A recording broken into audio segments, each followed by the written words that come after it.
3-1 delivery on the way to him, and Davis puts it in the air the other way, going back near the wall, at the wall, in the corner, up, goodbye, home run! 2 RBI homer pumped the other way, and that's what the Orioles have been waiting for, and so has he.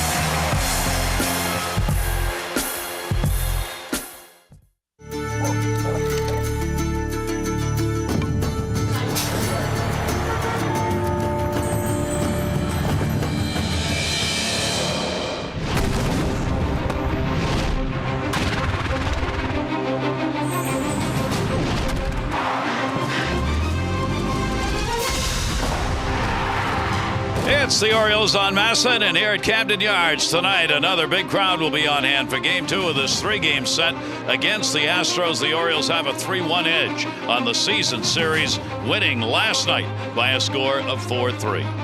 Hi, everybody. I'm Gary Thorne, and welcome. Last night for the Orioles, they won a ball game in which they had only 3 hits, and it's the first time they've been able to do that since 2010. Tonight, they'll look to put up a few more hits and win another ball game. And the trading deadline, thank goodness, is over. Let's take a look at the American League East and some of the deals that will make a difference. For the Rays, they have acquired the bullpen in Jesse Crain. It's going to make him better if he gets better. He has not pitched since June 29, a right shoulder strain, but for the 32-year-old, it was a player to be named later, a cash. Why not? Red Sox get Jake Peavy. They have Buchholz out probably until September. Maybe won't get back. They had to have another starting arm. That was a deal they had to make. Iglesias goes. That's a big give. The O's, of course, get Bud Norris today from the Astros. He walks down the hall. Hose goes the other way. Norris 6-9. There are the career numbers: 34, 46, 4.33 ERA. In the American League East, he's gone 1-3. Josh Hader is a youngster who's a pretty good prospect. 19-year-old left-hander, a flamethrower. He goes in the deal as well. The other thing on the Bud Norris deal, 2 more years until he gets to arbitration. What do you think? I think that's the most important thing. I mean, the Orioles have control of him for 2 years, and he is a power arm. They need that, too. He's proven to be a consistent starter, and he's probably middle-of-the-road starter. I wouldn't say he's a 1 or 2, but I think he fits in nicely with the Orioles. They've really been able to stabilize the starting rotation. I think he's a great addition, and the numbers that he's had coming into this year, or through the course of this year, are going to get better because he's playing with the best defense behind him in all of baseball. And the way Buck works this, you really don't have a 1 through 5 on this team. No, you really don't. And interchangeable parts, I guess you could say, and nobody is really considered a true ace, although Norris was the ace of the Astros staff. Tillman has kind of emerged kind of slowly as the Orioles ace, but all pretty similar pitchers, but they've all been performing really well for Buck Showalter and the Orioles. And Hemmel goes on the DL. We'll talk about that during our ball game today. Hose is going to be in the lineup, but he's not going to be wearing an Orioles uniform. What a busy day! To be continued tonight. Game 2 coming up. Baseball on MASN is brought to you by Intel, by the Intel-powered Ultrabook. Here at Camden Yards, another great night for baseball. The Orioles have had some tremendous baseball weather. Our train game time temperature is 82 degrees. It's a very comfortable evening, a little breeze blowing out the center. Train is celebrating its 100th anniversary by offering irresistible financing. It is hard to stop a train, really hard. Take a look at the starting lineup for the Astros. It'll be Vieras leading it off. Showed us some great speed in the ball game last night. There is L.J. Hose in right field. He walked down to the other clubhouse and gets a start. Altuve, Castro, and Carter, Wallace, Barnes, and Dominguez, and Grossman. A big night last night. Chris Carter this year providing the power. Now let's take a look at Miguel Gonzalez's scouting report tonight. He's looking to bounce back. He has been rock solid for the Orioles this year, but his last start, he was roughed up a bit by the Royals, giving up 6 runs in just 4 2/3 innings, locating the fastball. It is a key, obviously, for Miguel Gonzalez, but he's been so good at working it to both sides of the plate, and certainly helps his secondary pitches play up, especially that swing and miss splitter. And it's all about the home cooking for Miguel. He has been solid here at home in 8 starts, 5-0 with a 3.78 earned run average, and the O's have won all 8 of those starts. This will be his 19th start of the season. There's the opponent batting average, 245 overall, lefties 250, and righties just 239. And interesting also, Mike, overall for him, he in the 18 games he started, the Orioles are 12-6. That's a really solid number. It sure is. Well, Miguel has been fabulous since last year. I mean, he has really been a solid starter and probably the most consistent for the Orioles over the past 2 seasons. He's trying to go 2-0 against this Houston ball club as he got the opportunity on June 6th and won the ball game. 6 innings, a run on 5 hits against Houston, and the only other time he has faced them. And we are underway. And the pitch will be taken down low for a ball. A 4-game hit streak for Jonathan Villar, who comes into the ball game with a 1 for 3 last night.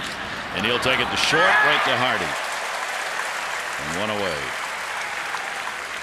Tough luck right there, but this Orioles defense has been the best in all of baseball. Take a look at it. McLeod, Jones, and Markakis in the outfield. Hardy and Roberts once again up the middle with Machado and Davis on the corners, and Matt Wieters once again behind the plate. This is truly one of the stranger days in regards to the deal that was struck here. L.J. Hose was in both lineups. Yeah. On the same day. Isn't that great? He was going to play center field for the Orioles in this ball game tonight. That's how late the deal was finally done. He was going to play center, and Adam Jones was going to DH. So his name got pulled off of that lineup very late and added even later to the lineup by the Astros. Ball put up in the air towards center field, of course.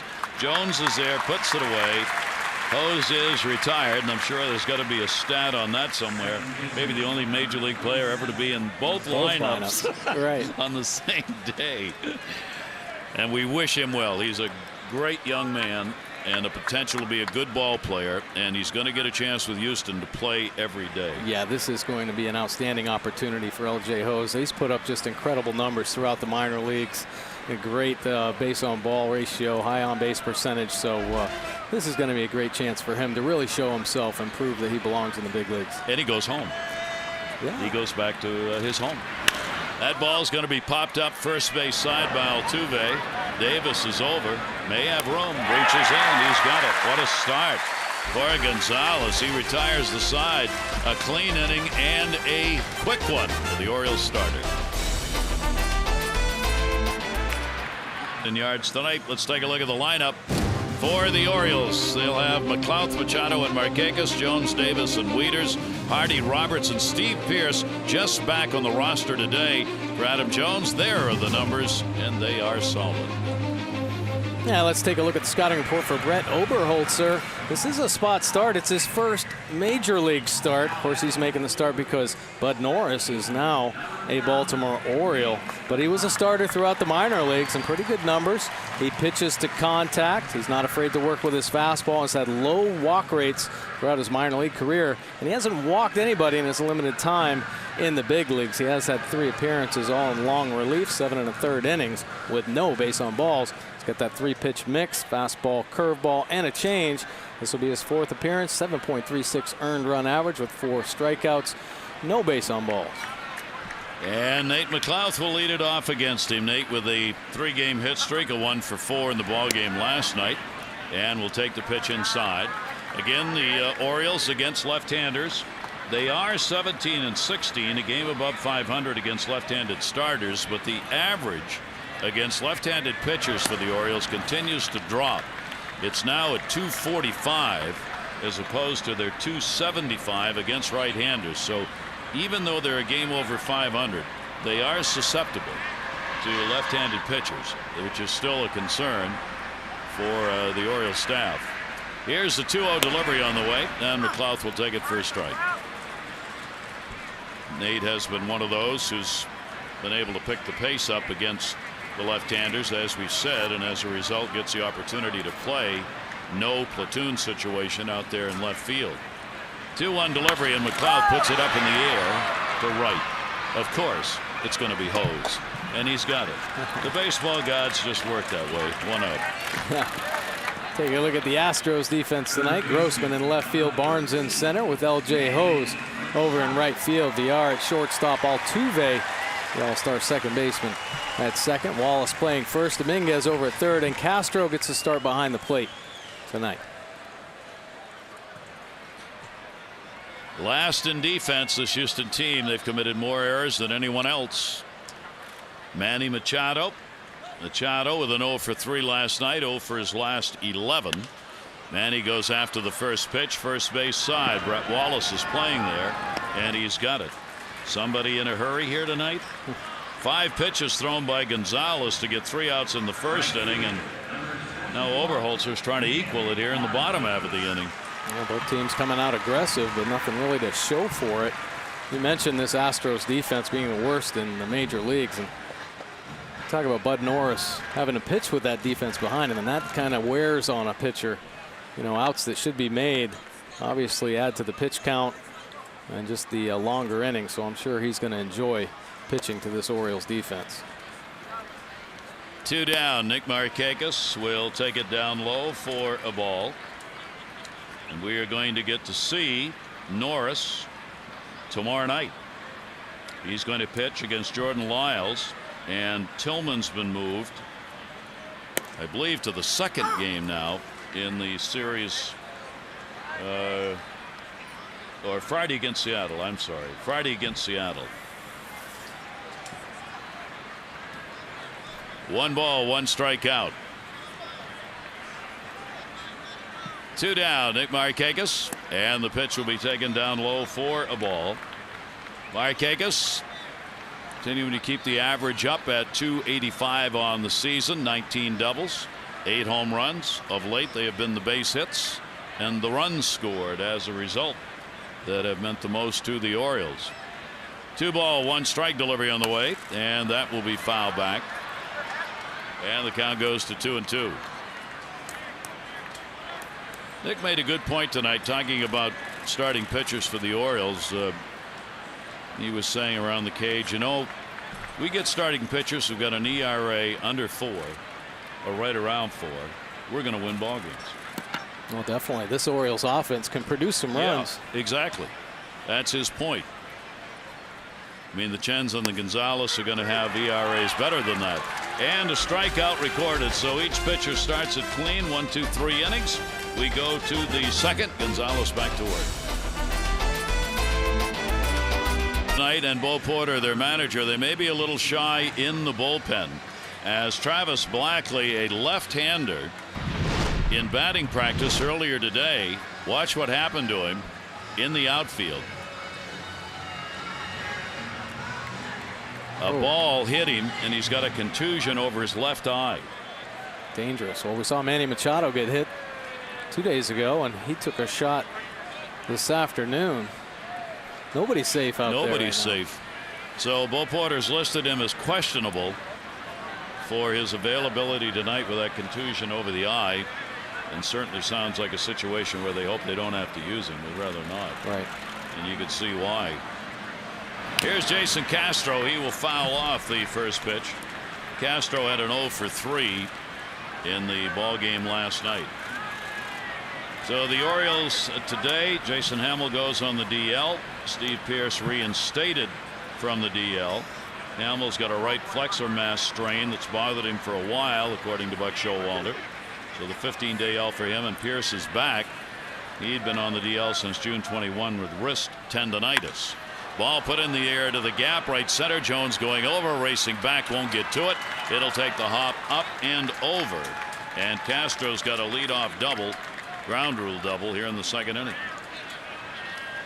And Orioles fans, how would you like to win a hitting lesson with Adam Jones? No kidding. You sign up for MASN's Touch 'em All rewards to follow, share, and score big prizes. Go to MASNsports.com to sign up. Being social has its rewards. The ever-changing landscape of major league rosters. And it's not done. A lot of fans, because you hear so much about it, this trading deadline that ended today doesn't mean trading's over. It just means from now on you got to put players through waivers in order to get a deal completed. But there will be deals struck over the next 2 months. Chris Carter 0 for 4. Ball game last night, 0 for his last 10. Good little slider right there from Miguel Gonzalez to get ahead of Carter. Carter, a very dangerous hitter. The 19 home runs on the year. Of course, very susceptible to the strikeout. But nonetheless, you make a mistake, And he can hit it a long way. He is #1 in strikeouts in the American League. 0-1 delivery by Gonzalez to him, taken outside. These hitters, for the most part, have had 2 or 3 at-bats against Gonzalez coming out of that first start. That's the only time he has faced them, so not a lot of experience for either side in that regard. Castro on at second base, leadoff batter with the first hit of the ball game, and Wieters is going to go out to have a word with the starter. Yeah, definitely has to be about the signs right here. Surprised that one of the Orioles infielders aren't in there, because Matt Wieters went out there quickly. He must have seen something possibly from Castro, maybe a different movement out there leading off second base. You certainly don't want Chris Carter knowing what's coming. Gonzalez coming off a loss against Kansas City, 6 runs, 8 hits in 4 2/3 innings. His first career start without a strikeout in that ball game. 1-1 delivery on the way. Crossed him up that time, came back in after he worked him out. 1 ball, 2 strike count. Carter just looks like a power hitter. The problem, as Mike said, is making contact. 1-2 delivery, and that'll be foul back. Miguel's challenging him with some fastballs here, down in the zone, now up in the zone. Well, I saw him chase some pitches out of the zone in yesterday's ball game. Miguel trying to do the same here. 1 ball, 2 strike count. Bo Porter's team got the lead in the ball game last night, could not hang on to it as the Orioles had a comeback win. And a bouncer gets away, and the runner's going to go, and no play. Good heads-up base running as Castro took off on the bounce. That'll be the 4th wild pitch by Gonzalez this year. And now, with nobody out, the runner's at third. Well, it sure is. I mean, Castro very heads up, no secondary lead. Now to second base, you get a good view of that ball, see how far it bounces away from the catcher. And he didn't hesitate here. Matt Wieters going down. Good position to block it. Just kicks off the toe of his glove and kicks away too far. 2 ball, 2 strike delivery on the way, and that'll be put in the air, foul. Astros went 2 for 8 with runners in scoring position last night. They are last in the American League in these situations, hitting at .228. Infield will back up here early in the ball game and let the run scored if there's a ground ball. 2-2 the count. And that ball put up in the air, first base. Davis. And there's 1 out that'll leave that runner. 1 away here in the second inning. Well, you take a look at the good and the bad, whether you're playing teams above 500 or below. Yeah, well, they play very well. Obviously, rise to the occasion when they're playing against clubs over 500, 37-28 record, but sub 500 teams just 22-20. Now, obviously, teams that are below 500 try to play up to the top teams, and that's what they want to do against the Orioles. And the Orioles have a stretch here, 13 in the next 16 games versus teams below 500, and they really have to make their mark against these teams. These guys are trying to play spoiler against one of the better teams in baseball, and they're taking chances. We saw last night a stolen base of home plate. So they're going to push the envelope a little bit, see what they have, especially teams with younger players. And as this season goes on and teams fall out of contention, you're going to see more younger players trying to expose themselves and prove that they belong in the big leagues. Very dangerous teams, those teams that are out of contention. And this, of course, one of them in Houston. Brett Wallace up there. Wallace came on as a pinch hitter, had an 0 for 1 in the ball game last night. The infield now has moved in a bit, and on a hard hit ground ball, they will try, if they have a chance, to go to the plate against Jason Castro, the runner at third. They're even creeping in a little more in the delivery. Here's the 1-1 pitch, and that one will miss, and a 2 ball, 1 strike count. Well, I like the infield depth here. They're at about double play depth, maybe a little bit shorter. Take a look there. Castro, being a catcher, probably doesn't run as well, so they're trying to increase their range possibilities, but yet cut that run down. And the ball is popped up third base. Manny Machado will not have a play. Umpiring crew behind the plate, Lance Barksdale, 9 years in the major leagues, joined in July of 2006. Inaugural World Baseball Classic 2006 for him. He's out of Mississippi. He's got the plate tonight. Then Iasonia, Vic Capazia, and Kerwin Danley, the umpiring crew for tonight. 2 ball, 2 strike count. Wallace, and he pops it up. Whoa, Roberts. Whoa. Roberts stopped, believing Hardy was going to take it, and then had to turn it back on a little bit to get it. 2 down. Yeah, kind of in the middle of the field. They can laugh about it now, but boy, if that ball would have dropped, they wouldn't have been smiling. Kind of in a tough spot. Obviously, the infield in a little bit, but he glanced a little bit. He probably just said, take it. Kind of caught Brian Roberts off guard. You see they make a little eye contact there and have something to chuckle about. There are 2 big outs. Little communication in the middle of the infield right there with Hardy and Roberts. Saw a double. Runner moved to third with nobody out. Now 2 down. He's still there.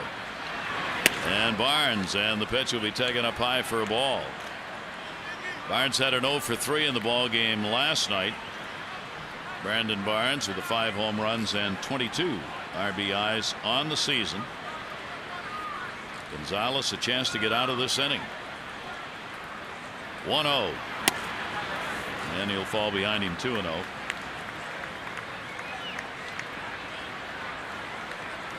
Only 5 pitches in the first inning. The rest of those eaten up here in the second. Astros are 1-4 on a current long road trip. Orioles here at home 2-2 in the stand. Ball in the air. Jones going back. Can he get there? No.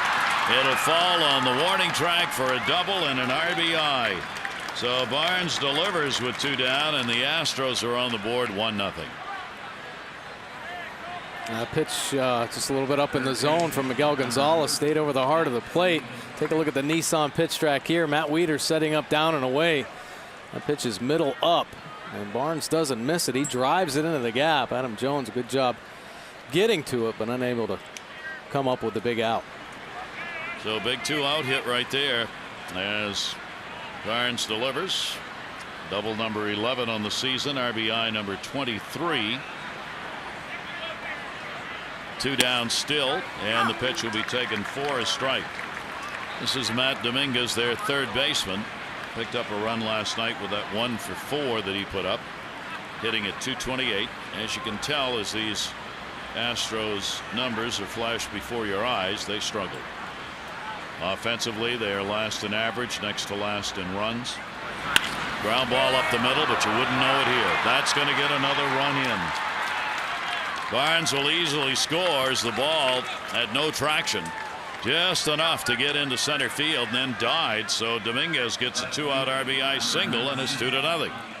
Yeah, another seeing eye single from the Astros here. Last night they came up with a couple big ones early in the ball game. This one finding a hole up the middle and just slow enough where Barnes can score easily and uncontested.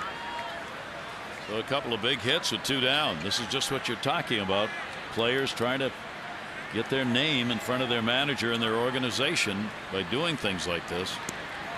19 thrown here in the second inning, and Grossman coming up.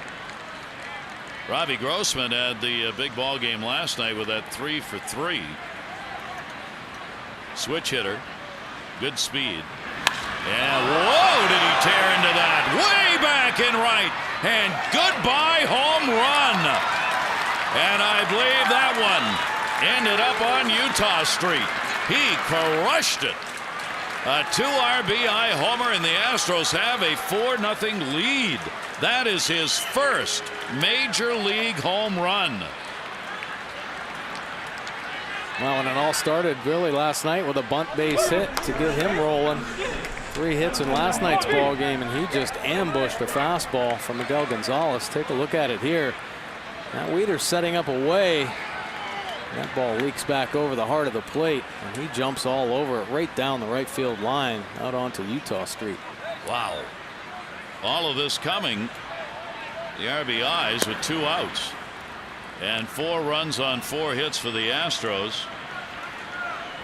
The 15th home run against Gonzalez, only the 3rd though by a left-hander. And the leadoff batter swings and misses. They are lined out to short his first time up. Jonathan Villar hitting at 267. Another speedster. Grossman's going to remember that one. His major league first. 1-1 delivery on the way, and a swing and a miss on a tailing pitch away. That's about as hard as you can hit a ball. He really. That's a guy sitting on a pitch and getting it. Yeah, he covered that one. 1 ball, 2 strike count. And the Eye will take the pitch for a called strike. Gonzalez gets the K, but 4 runs in on 4 hits, including the 2-run homer by Grossman, and the Astros have the lead. It was Linda Dettori from Baltimore. Linda's already won $500 for being selected. You win $100 for every Orioles hit during the ball game, and an extra $500 for any Orioles home run in the 5th inning. For your chance to be the Maryland Lottery Hit It Big contestant of the game, play 5-card cash. Go to mdlottery.com/Orioles to enter. Mike, good point made while we were away there about these teams the Orioles face who are so-called out of it. Yeah, well, the sub-500 teams, they're going to be calling up a lot of young players, and some of the teams, the contending teams that have to face them, don't really have much of a track record with these younger players. Now, who is to think that Grossman is going to ambush a first pitch off Miguel Gonzalez? You know, if that's in the scouting report, you know, they can pitch to him differently. Obviously, the pitchers still have to hit their spots, but it's not going to get any easier either. When they get into September and the rosters are expanded, all kinds of new players, and you know, teams are going to run their young guys out there to see what they can do. So it's a dangerous spot for all contending teams, really. Real good point. It's, you know, more about the teams who are contending. Yeah, their regulars are going to be out there. Regulars are playing, and there aren't any secrets. There's a secret. Bunted. Oh, what a nice play. Oberholtzer with a fine defensive play coming off the mound to get Adam Jones. Well, we haven't seen Adam Jones do that much this year, but he lays down a beautiful bunt. And take a look at the athleticism by Oberholtzer, excuse me. Bare hands it. Makes a fine throw over to first base. So all the things the Astros can't do, they've so far done it. Yeah. In the first 2 innings of the ball game, anyway. Here's Chris Davis. Chris delivering the home run in the ball game last night. Number 38, major league leading, 99 RBIs on the season for Chris. Left-handers delivered, and that will be taken for a ball. And he too got a hole in one. He sure did. He got a fastball down and away, and he stayed on it. Look at his head position staying behind that baseball. And another opposite field home run for Chris Davis. Go ahead home run, game winner. 1-0 delivery away. Chris is 9th in batting average at 305. Cabrera's leading at 359. Chris leads in home runs 38. Cabrera's got 32. He is tied with Cabrera with 99 runs batted in for the lead in the American League. So trying to reach 100 first. Ball the other way over near the line. Grossman coming, and it is a foul ball. Shall we venture to our crush log? Star date 7/31. Where is Captain Kirk when you need him? Home runs this season 38, on pace for 58 right now for Chris. Roger Maris 61. That's who Chris believes he is contending against for the season's most home run lead. He had 40 at this point and got 61 when it was all said and done. Crush target right there. Hit it here. 2 ball, 1 strike count. I thought Orange Crush was a Maine beverage. Was it a national beverage? I think it was a national. That ball's going to go into right field for a base hit. So Davis is on with a single with 1 down here in the 2nd inning. Orange Crush is to be bottled by SNOK of Great Works, Maine. And I didn't know whether it was a national drink or not, but apparently it was. Yeah, I think it's only Moxie that was a Maine beverage. Well, we've gone through that. We got one of the bars over on Federal Hill a couple of years ago to actually order some. For medicinal purposes only. Here is Matt Wieters. Runner on at first base. Orioles get their first hit. Davis with a short lead at first. Wieters will take the pitch up high for a ball. Orioles down 4-0. We'll try and get back against the left-hander right now in the inning after. Matt hitting .257 off the lefties, .234 off right-handers. 1-0 delivery to him, and a big cut. 1-1. In minor league games for Oberholtzer this year, he was 6-6. He worked 80 in the third innings in 16 starts. And righties, lefties, almost the same batting average against him. .253 lefties, .251 for right-handers. So virtually no difference. Those were numbers from AAA. Here's the 1-1 delivery on the way, and Wieters will follow back 1-2. Yeah, not a strikeout pitcher by any means. Under 5 per 9 innings, but what he does do is limit his walks, just over 2 walks per 9 innings throughout his minor league career. And like I had mentioned, no walks in the big leagues to this point.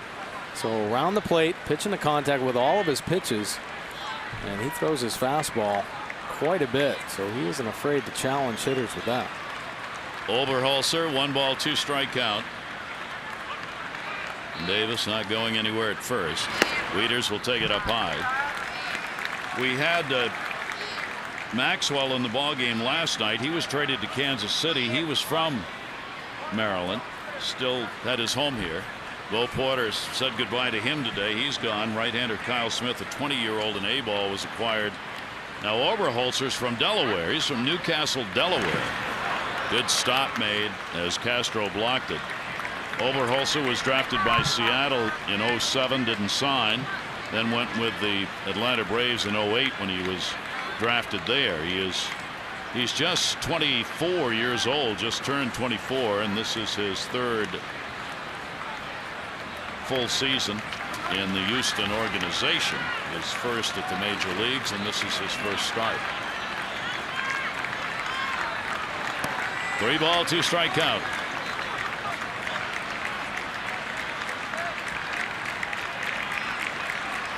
Left-hander's full count delivery, and he got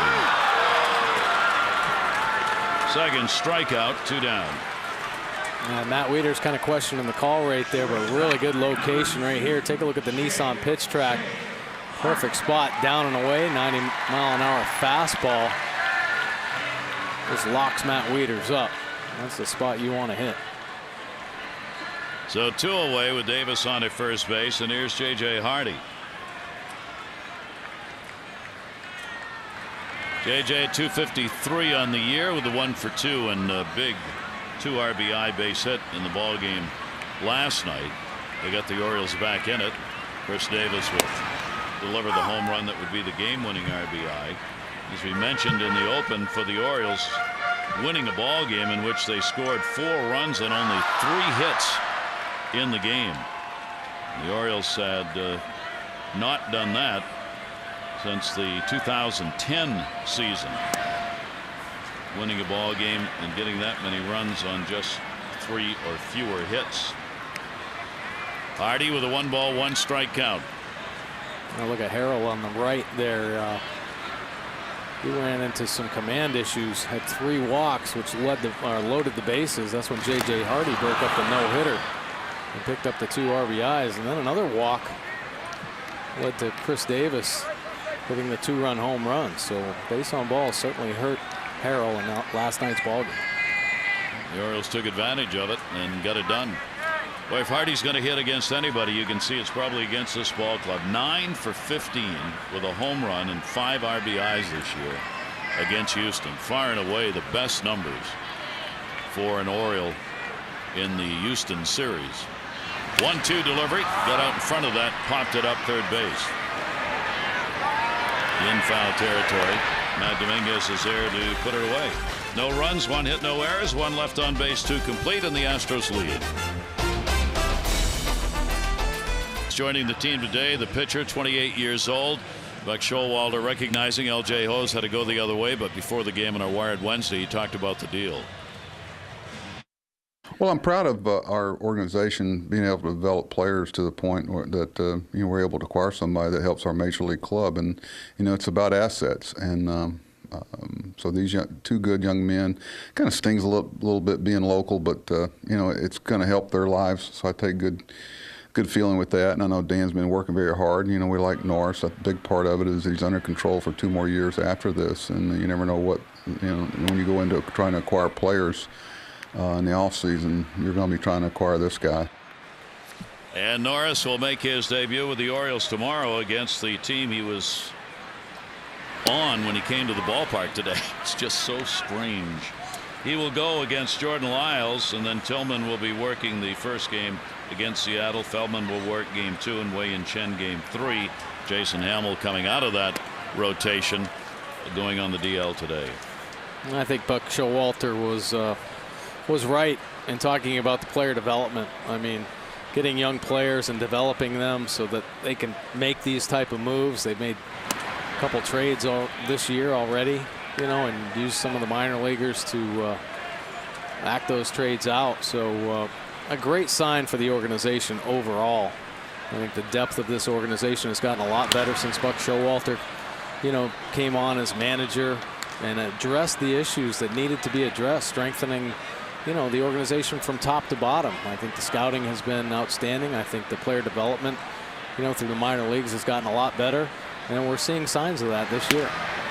L.J. Hose, did he go? He's going to pick the bat up again. Then Iasonia down at first base said he went around. So a strikeout picked up by Gonzalez. Hose 0 for 2.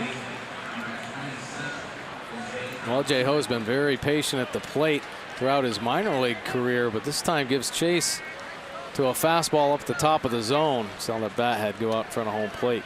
The adrenaline's got to be flowing, doesn't it, tonight? Oh, sure. A lot of emotions out there for L.J. Hose. First of all, the excitement just to get called up with the Orioles. Yeah. And all of a sudden the big trade, and now being showcased here in Camden Yards from his new team. Boy, a lot of stuff going on. It's a big day. Here's Altuve. Jose Altuve will take the pitch on the outside corner. Altuve popped out his first time up. He's got a 3-game hit streak he extended with a 2 for 4 in the ball game last night. He's the club leader and 3rd in the American League in stolen bases with 26. And that pitch off speed delivery is going to miss, and the count goes to 2-1. Miguel Gonzalez, that's victory number 9 on the season for the Orioles, and keep his record at home perfect. He's 5-0. And the pitch away. 3 ball, 1 strike count. Steady source of starts for the Orioles. He is one of those pitchers that sometimes will be rested an extra day or 2. And that pitch is going to be taken inside. So the first walk surrendered. Puts a runner on with 1 down here in the 3rd inning.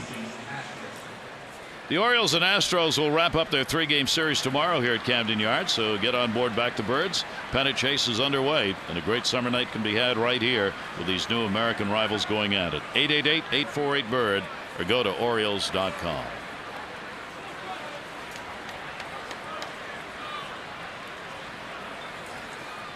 Here is Castro. Jason Castro doing the catching. Double, led off that 2nd inning and scored. First of 4 runs. Gonzalez with a throw over. Castro at first base, and a ball club that will run when given the opportunity. Castro is a decent base runner, but would not certainly expect him to take off here. He's got a couple of stolen bases, 2 out of 3.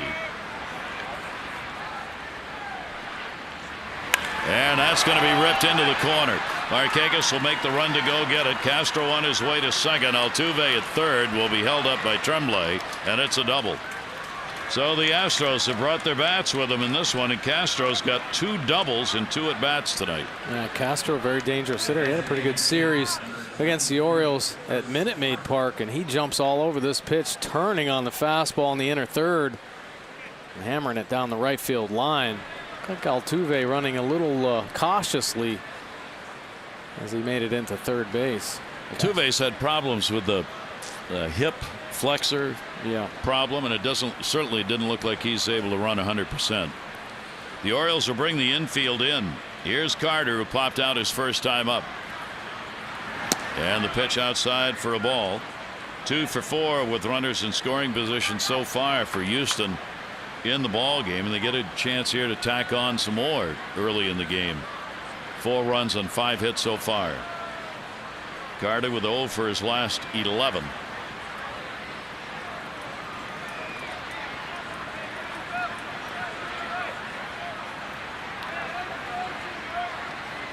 Infield in, and a swing and a miss. 1-1. Carter, their leader in home runs and runs scored, and he ranks second in RBIs on the ball club with 51. And first, of course, not only on the team but in the league in strikeouts. 1-1 delivery to him. Carter will foul it back.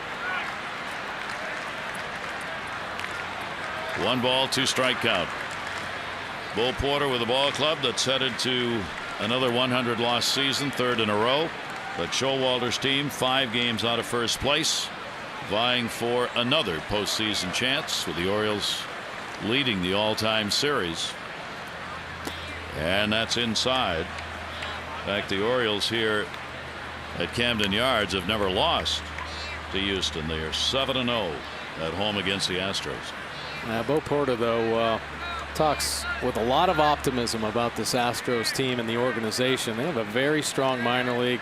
As a matter of fact, the 2nd highest winning percentage in the minor league. So a lot to look forward to there. And of course, the young players that are gaining the experience at the big league level right now for Bo Porter is invaluable. So a lot of positive things to think about, I think, at this Astros team. They're taking their lumps for sure and have the last few years, but a lot of promise for the future.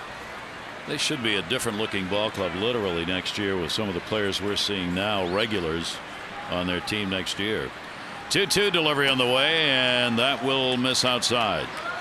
So Gonzalez with a 3-ball, 2-strike count on Carter.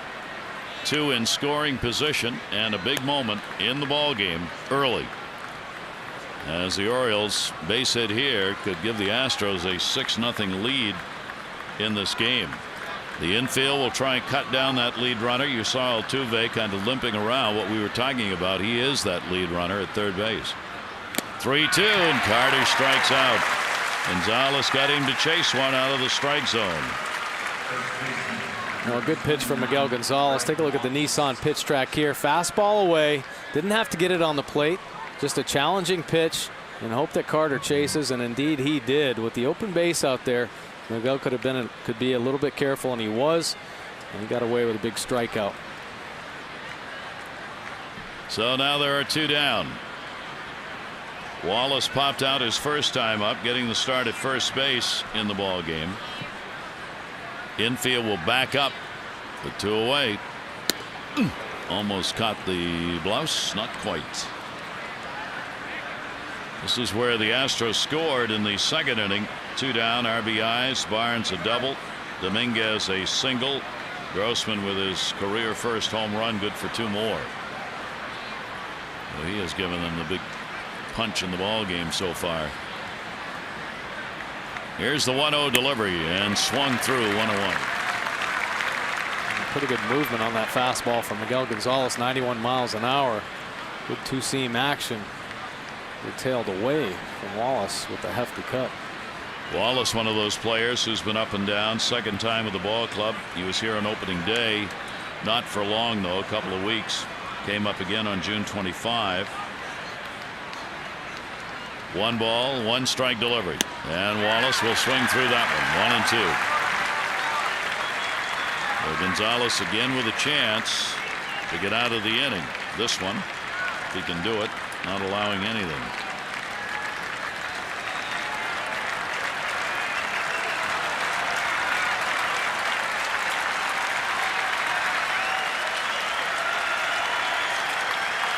Altuve and Castro, the base runners. Here's the 1-2 delivery, and that'll be up high. As you might expect with this Houston team, they do pile up the Ks, and you get the leader in strikeouts and others who are young and swing at pitches. They've struck out more than any other team in the American League this year. 3 for Gonzalez so far in the game. Runners off 2nd and 3rd. Here's the 2-2. And it'll be foul back. Keeps it alive. A real good pitch from Gonzalez. Really challenging Wallace with some fastballs. Trying to get that fastball in there. That was a good one. Wallace did a good job just to get a piece of it to keep this at bat alive. Gonzalez with 2 down and runners in scoring position has been almost untouchable coming into this game. A .206 average. So really amazing they were able to get those 3 hits off him in those situations in the second. That ball is going to be fouled off. Out of play to hold the count at 2-2. And Wallace, pretty good battle engaged right here. Yeah, I think Miguel and Matt Wieters trying to outguess Wallace here. Just keeps pumping the fastballs in on that inner third. That two-seamer just keeps leaking back enough for Wallace to get a piece of it. He's a 25-year-old out of Pasadena, Texas. Only his 4th pro season. 2-2 to Wallace, and he works the count. So he didn't bite on it, and the count will go to 3-2.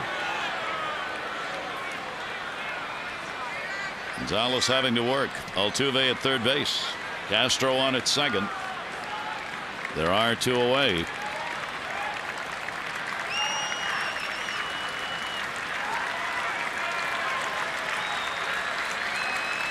Three-2 delivery to Wallace, and he got him. Play's got to be made by Wieters, and he will. So 2 strikeouts in a row leave the runners stranded. No runs they hit. 2 are left on. Astros 4 and the Orioles nothing. Who'd have thought the Pittsburgh Pirates would have the best record in the majors here at the end of July? 64-42 lead the Cardinals by a game and a half. The Dodgers 19-5 in July, the second best in the majors. Only Tampa Bay has a better win percentage in July than do the Dodgers. And for James Loney of Tampa Bay, his .363 road average this season is the best in the majors.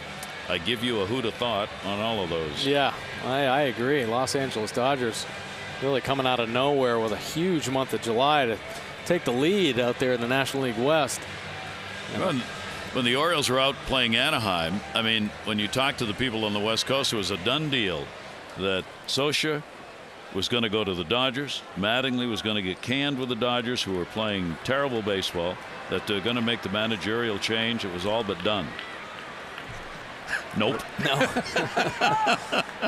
Nope. Look Not at at him all. now, right? Look at him now. Here's Ryan Roberts. He shows bunt. He will take the pitch for a strike. Roberts leading it off here in the bottom half of the 3rd inning. Pierce and then McLouth to follow. Couple of strikeouts. Oberholtzer. Keep in mind it is his first major league start. He did have the starts in the minors, but since being called up, he's been out of the bullpen 3 times. Last pitched against Texas. Ball pumped in the air, center field. Barnes over to get it. Roberts is retired. Barnes a real good defender out there in center field for the Astros. He came up with some incredible plays when the Orioles were down at Minute Maid Park. Gap to gap, really goes and gets him. 1 down. Here's Pierce. The Orioles get Steve Pierce back off the DL. He's the designated hitter in the ball game tonight. So Steve happy to be back. 28 games of the Orioles, hitting .235, 3 homers, 9 RBIs, 81 at bats, and got to the ballpark today, suited up, came out, was told to go out to left field, take some work out there, and then was told he's going to DH. 1-0. As we said, Hose was in the lineup, going to play center, and Adam Jones was going to get a night off in the field and DH in the ball game. That got all changed when the deal was struck. And Hose went to Houston and is playing in right field for them. 1 ball, 1 strike delivery. Down to third, fair ball. Chased down by Grossman. Pierce will make the turn and stay. Nice play in the outfield. Grossman holds him to a hard hit single. Well, a great swing by Stephen Pierce here on a breaking ball. Just tomahawks it down the third base line. But Grossman, a nice job defensively. Take a look at the effort by Dominguez. This ball is whistled. He's on line, but that ball just beats him. Steve Pearce held to a single, though. Nice play by Grossman out in left field. And Nate McLouth, the leadoff batter, will stand in.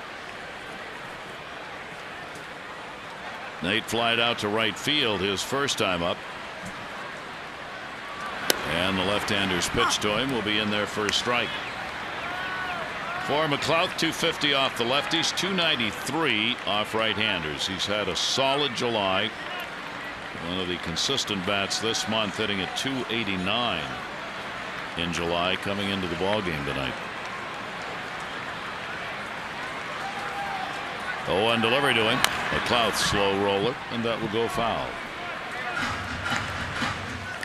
Talking to Nate about his resurgence at the major league level, recreating a career, one that along the way you thought had been over, and yesterday we're talking about that, and I said, did you have a moment where you knew everything was going to be okay and you were going to be able to get back? And he said, it was when I came to Norfolk in 2012 into the Orioles organization. He said it just felt comfortable.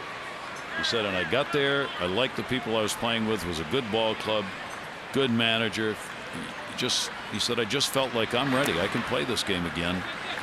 And he said, and I did, and I haven't looked back since then. So a credit to the organization and the folks at Norfolk.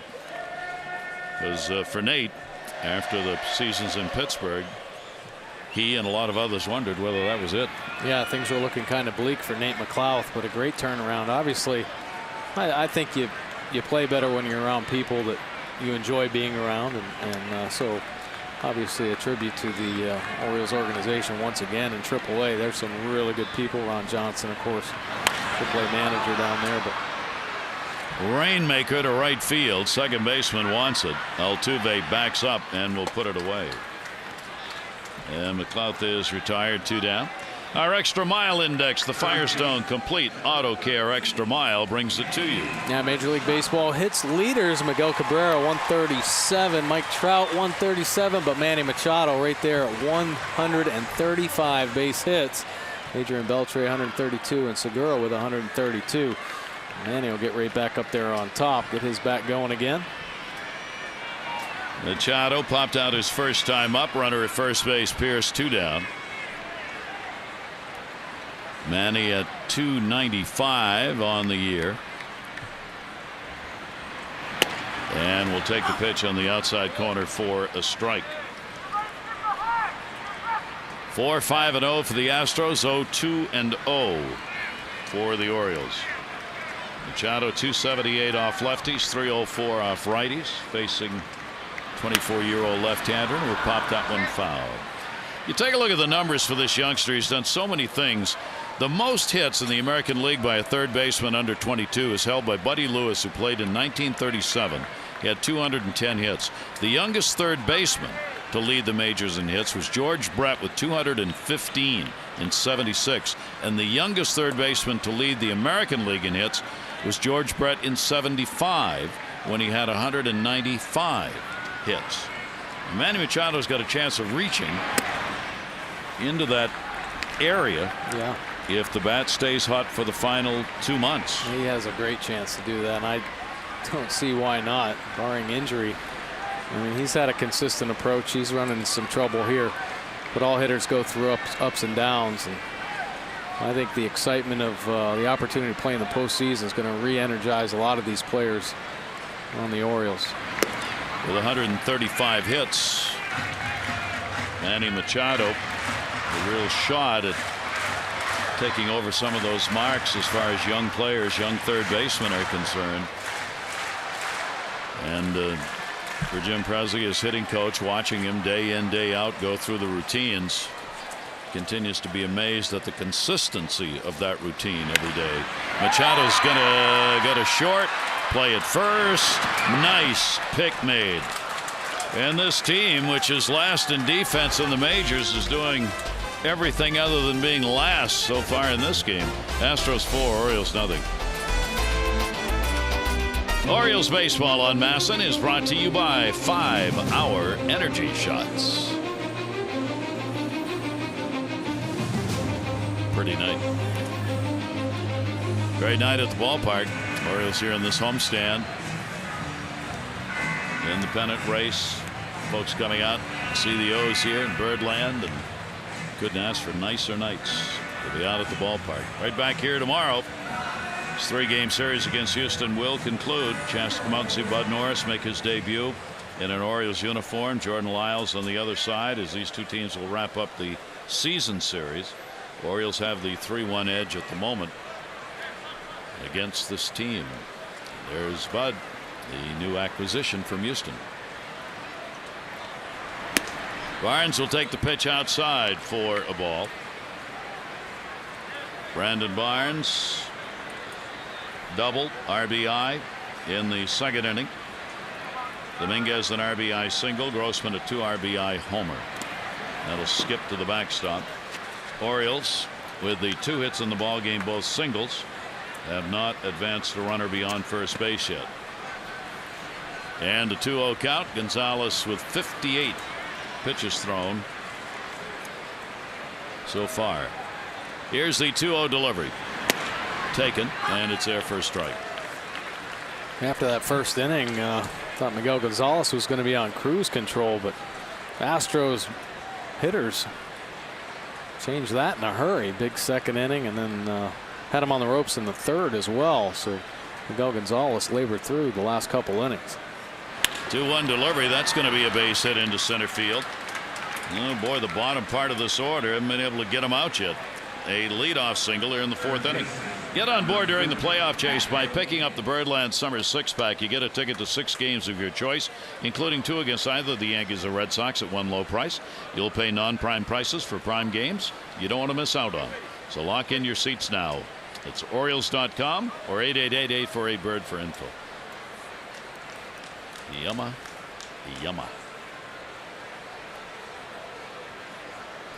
Little visit to the mound here. That's going to be a leadoff single, and the Astros have stung the ball pretty well here in the hits they've picked up. I think a lot of times when Rick Adair goes out, it's usually to give a pitcher a breather, but I think he sees something mechanical that he needed to relay to Miguel just to get back in a rhythm and execute his pitches a little bit more consistently. The hits that he's giving up are up in the zone. The Astros just aren't missing him right now. So Dominguez will stand in. He had an RBI single second inning. So the bottom 3 are 4 for 4 so far and have 4 RBIs. And Dominguez will foul that one away. For Dominguez, coming into this ball game on the road, had been a struggle for him, hitting 186 in road games, the second lowest batting average in the league on the road for Matt Dominguez. But the Astros are saying, oh yeah, watch this. Runner off first, and Barnes back to the bag. Toronto beat Oakland today 5-2, 10-inning ball game. Toronto had 4 errors in the game and still won. Rasmus had a 3 for 5, 2 RBIs to lead Toronto against that Oakland team. Toronto is out of it, 14.5 games out. Oakland is definitely in it, as they are now 63-45, leading the West. And a pitch he thought about, it's inside to him. 1 ball, 1 strike. Miguel trying to get that fastball in there under the hands of Dominguez. Wouldn't be surprised if he goes back in there. When Miguel's at his best, he'll double up with his fastball, even triple up, try to get on that inside corner.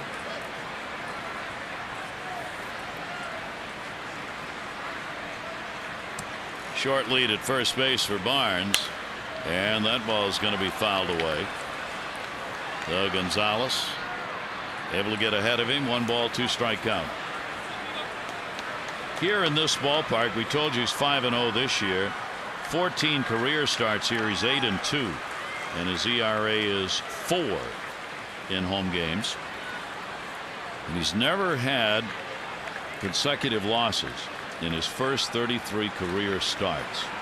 He's trying to avoid that. He lost his last start, trying to keep that record alive. We were talking about getting what Nick Markakis was saying, give this team pitcher with an ERA 4 or under, we're going to win games. All of Gonzalez's losses have come when the Orioles have scored less than 3 runs. If they get 3 or more runs, he's 8-0. Yeah. 1 ball, 2 strike delivery. That's going to be a base hit into left field. McLeod plays it on the hop, and the first 2 are on here in the 4th inning for the Astros. Time for our AT&T Mobility Trivia Fact. Yeah, the O's are on pace to make just 48 errors this season. Major League record for fewest errors in a 162-game season, 65. That was by the Mariners back in 2003. This defense has certainly been a key to the Orioles' success. They are rock solid out there. Look for more Gold Gloves for this Orioles team. So threatening again, this Houston team, and T.J. McFarland up in the bullpen. Robbie Grossman. So the bottom 3 are 5 for 5. Grossman bunting. It's a good one. Gonzalez up, throw to first, and just got him in a good play. But a fine sacrifice by Grossman, who had his career first major league home run in his first at bat. He moves the 2 runners up. Yeah, a really good bunt right there from Grossman. Nice play by Miguel Gonzalez. Not to panic and try to do too much. He gets off the mound really well. Bare hand, quick snap throw just in time to get the speedy Grossman. So Grossman moves the runners into scoring position. That'll be his 3rd sacrifice of the year. He's playing in just his 31st game of the year. And here's the top of the order again. Jonathan Villar has struck out and lined out. The infield again is moved in.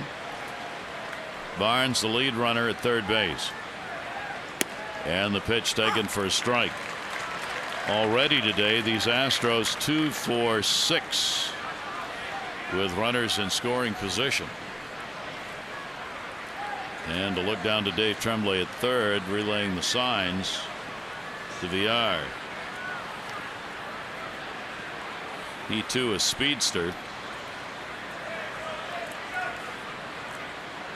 And the way the Astros are playing it, expect anything. 0-1. Infield creeps in another step, and he did square around. If he meant it, it was a safety, obviously, as Barnes stayed at 3rd. You're exactly right, Gary. You have to be ready for any situation. I mean, they can squeeze, they can safety squeeze. And that was certainly the play.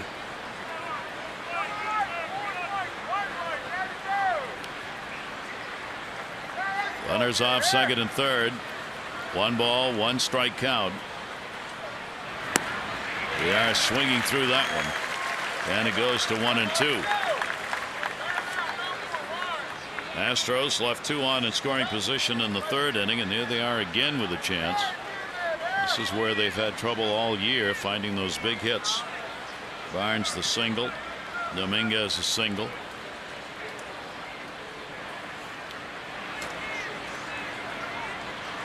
Villar with a 1-2, and he'll take the pitch outside for a ball.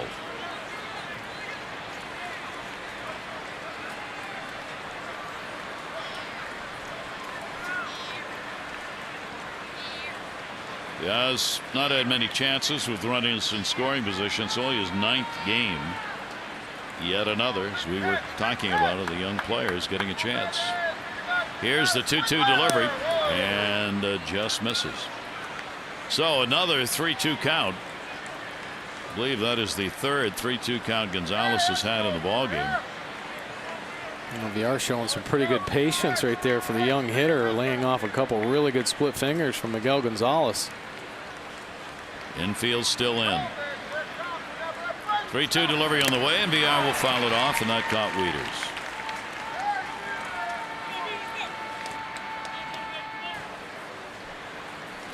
Well, Matt's going to head out. And take a look, another split finger, this one over the plate, and catches Matt Wieters on the inside of that right ankle.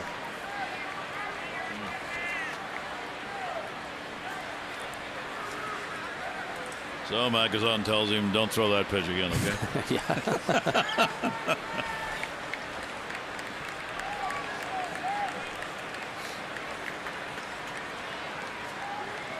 A lot of hard duty behind that plate. This is game number 99 for Matt. 3-2 delivery again, and they're loaded. Not going well for Miguel Gonzalez, and the Astros again on the verge of having a big inning. Second walk surrendered in the ball game. Loads them up with only one out for who else? L.J. Hose. So the Oriole of this morning is the Astro of this evening. Hose at the plate with one down. The infield, of course, backing up for two, and Hose will chop it foul. That one hit right in front of or right off the plate.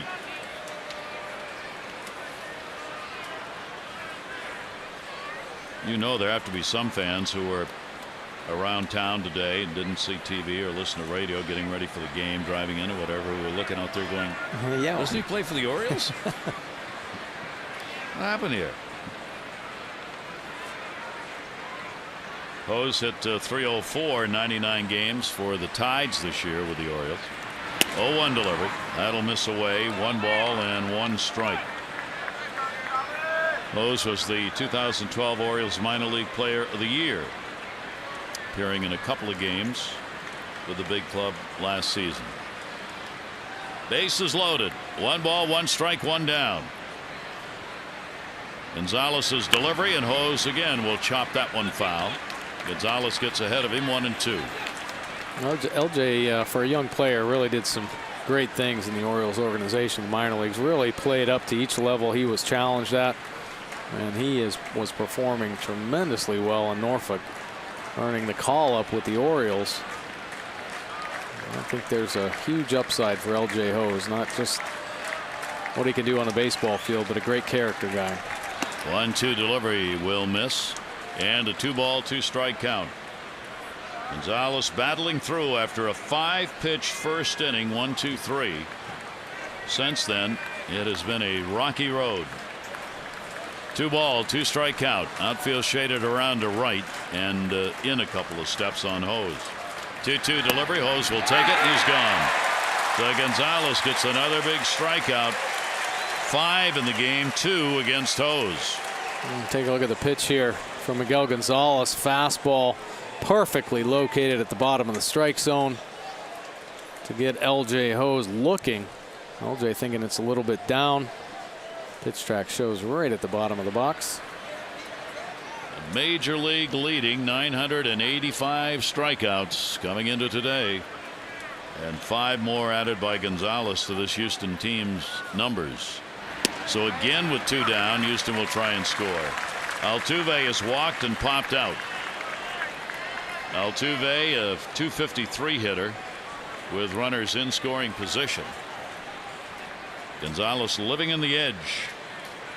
First 4 innings of this ball game. Here's the 0-1 delivery, and Altuve should end the inning here. Hardy dropped it, and a run will score. A ground ball that should have ended the inning will be an error on Hardy.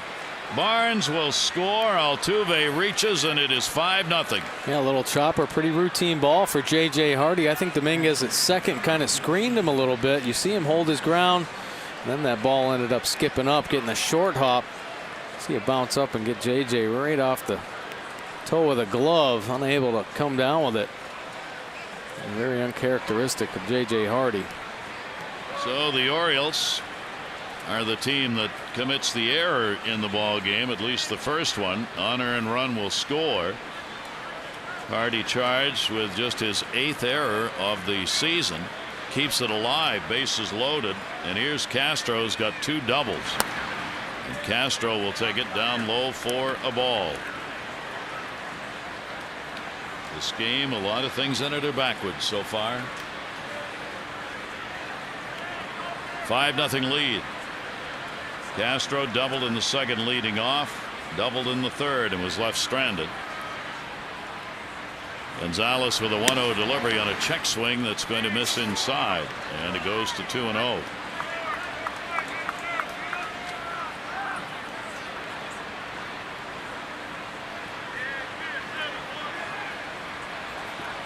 Runners move up. Dominguez now the lead runner. Villar at second. Altuve at first on the error. And that's going to miss, and no place to put him as the count goes to 3-0.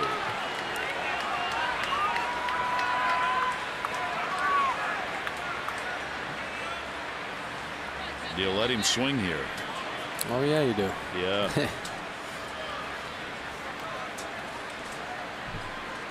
Three-0 count. Castro waiting on it and tried to launch it. He will foul it back. The Orioles committing just their 33rd error of the season.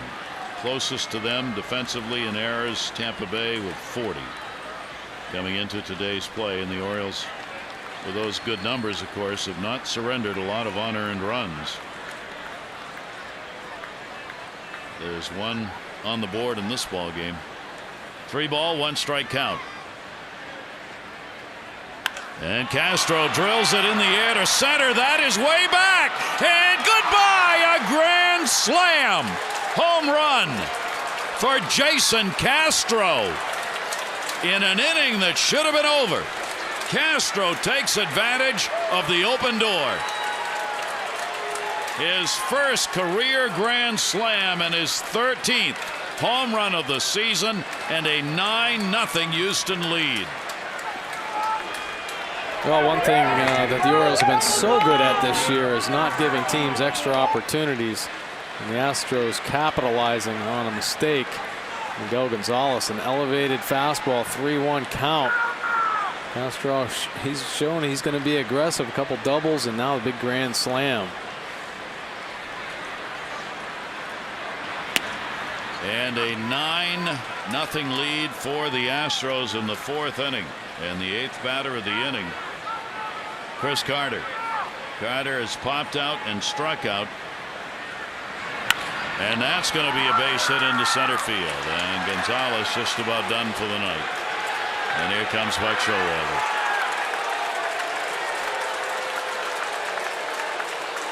And for one of the few times, the Bronx cheer here at Camden Yards. Boy, what a tough night. 9 runs on 9 hits in the ball game in 3 2/3 innings pitched. And Gonzalez, who's been so good and so steady, has one of those nights here tonight.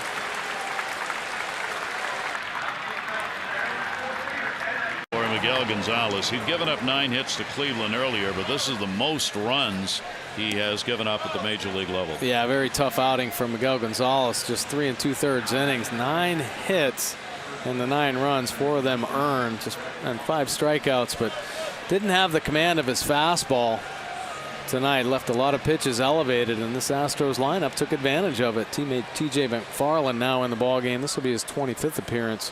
4.13 earned run average, 43 strikeouts to 18 base on balls, and opponent batting average at 265. Buck Showalter needs TJ McFarland to eat up some innings here. And they batted around here in the 4th inning as Wallace is the 9th Astro to come to the plate. He is 0 for 2 in the ball game. Runner on at first base, Carter. A 5-run 4th inning. They are all unearned. And a swing and a miss. The Orioles came into this ball game having surrendered 18 unearned runs all year. 18. They've given up 5 in 1 inning, with the grand slam home run being the big blow. Wallace with the 0 for 3 in the 2 games. Pinch hitter last night, starting at first in this one. 1-1 delivery on the way, and that'll be chopped off Wieters. And a 1-ball 2-strike count.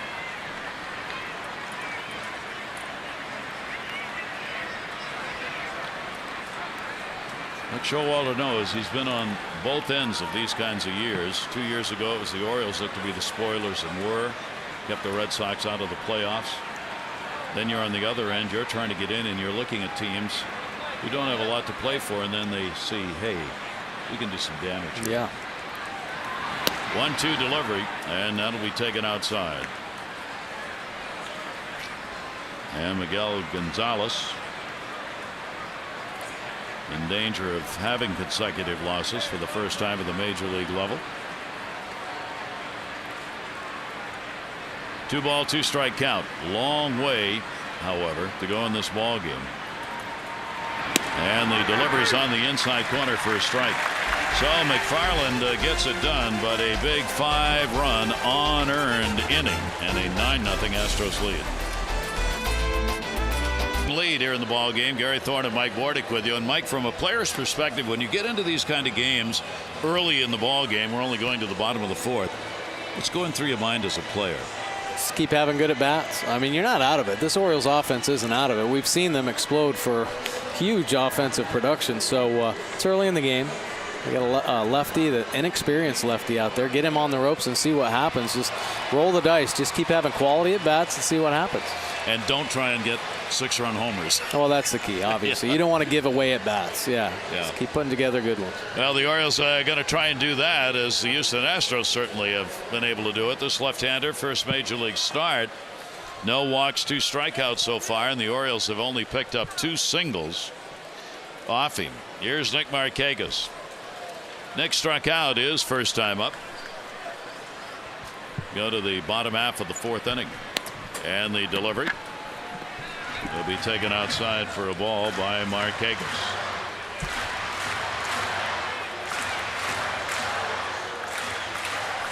He will try and keep the adrenaline down, looking for a major league win. Markakis will foul that right straight back into the screen.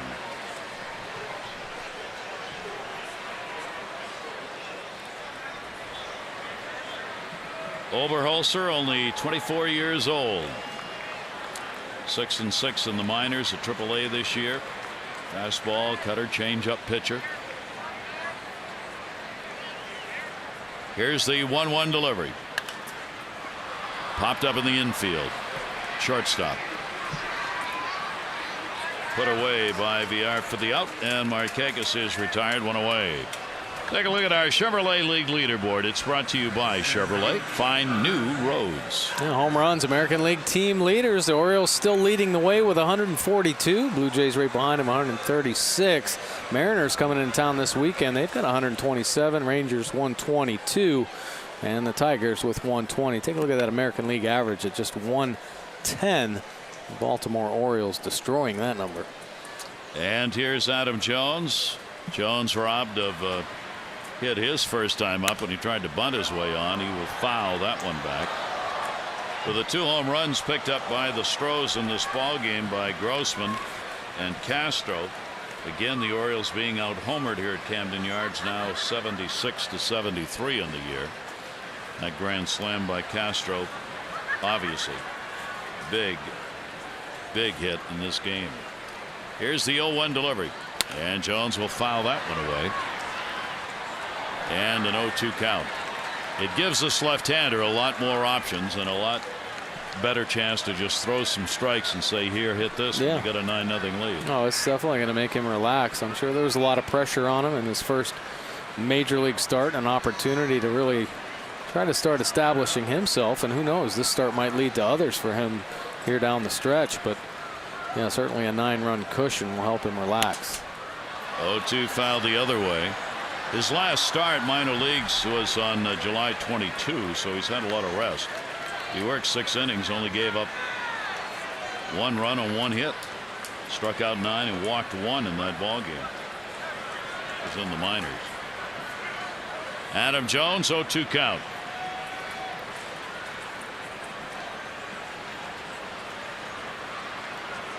Adams had a good home run month in July, was 7, down to third base.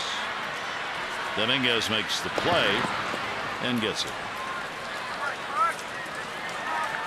Be in your seats by 6:30 this Friday night. Former O's second baseman Roberto Alomar inducted into the Orioles Hall of Fame on Friday in a special pregame ceremony before the Oriole-Mariners 7:05 game will honor Alomar and former baseball executive Don Priest. They take their places in the Orioles Hall. Good seats remain. 888-848-BIRD to Orioles.com. Luncheon's Friday. Yeah. And I'm going to be inducting Robbie. That's going to be a great event. I mean, of course, Roberto Alomar, one of the most talented players ever to play Major League Baseball. Could go down as in history as one of the best second basemen ever. And 5-tool guy, obviously offensive threat with the power, but stolen base threat, great arm, better defensive second baseman than anyone. 10 Gold Gloves. That all coming up on Friday, the luncheon and the pregame ceremony.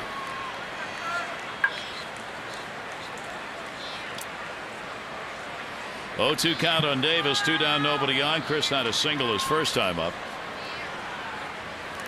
Whoa, wild cut, Castro, and he got him. So that's the 3rd strikeout, and after his ball club getting those 5 runs, he comes right back and has an easy 1-2-3 inning. Day today, Ryan Flaherty and his teammates hosting a Major League Baseball Players Trust Buses for Baseball. Great day for these kids to improve the quality of life for children who have cancer within their families, and an opportunity to get out in this Buses for Baseball program. It'll have some 750 children around the league taking part in it, sponsored by the Players Trust.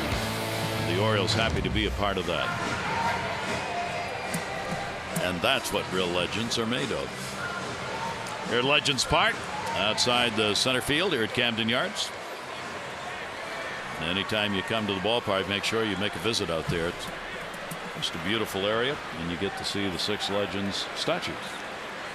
That was quite a huge part of last year's season, wasn't it? Obviously, the Orioles having a great year, getting back into the postseason, but all the statues being unveiled and great ceremonies, and quite an event. Certainly something very special in Orioles history. I'm so happy Earl got to be there. Oh yeah. And a swing and a miss. Barnes leading it off. So T.J. McFarland will try and hold down this Astros team, which has picked up the 9 runs on 9 hits. The Orioles 0-2-1. 2-strike count. Barnes leading off that 4th inning with a base hit. He's 2 for 2. Still have not been able to get an out in an at-bat against the bottom 3 in this order. Barnes, a double, single, RBI, 2-run scored. Dominguez, 2 singles, an RBI, 2-run scored. Grossman, a 2-run homer and a sacrifice. 7, 8, 9 in the order. 1-2 delivery. Gets him. Barnes is retired. 1 away here in the 5th inning. Pretty good pitch right there from T.J. McFarland. He's been used in long relief. You see him turn that change up over, a little circle change there, and great fade at the end. Barnes can't quite get to it. Matt Dominguez, the 3rd baseman, 2 singles. Dominguez now with 3 hits and 6 at bats in the 2 games, and will take the strike on the inside corner. Dominguez, a .223 hitter against left-handers this season.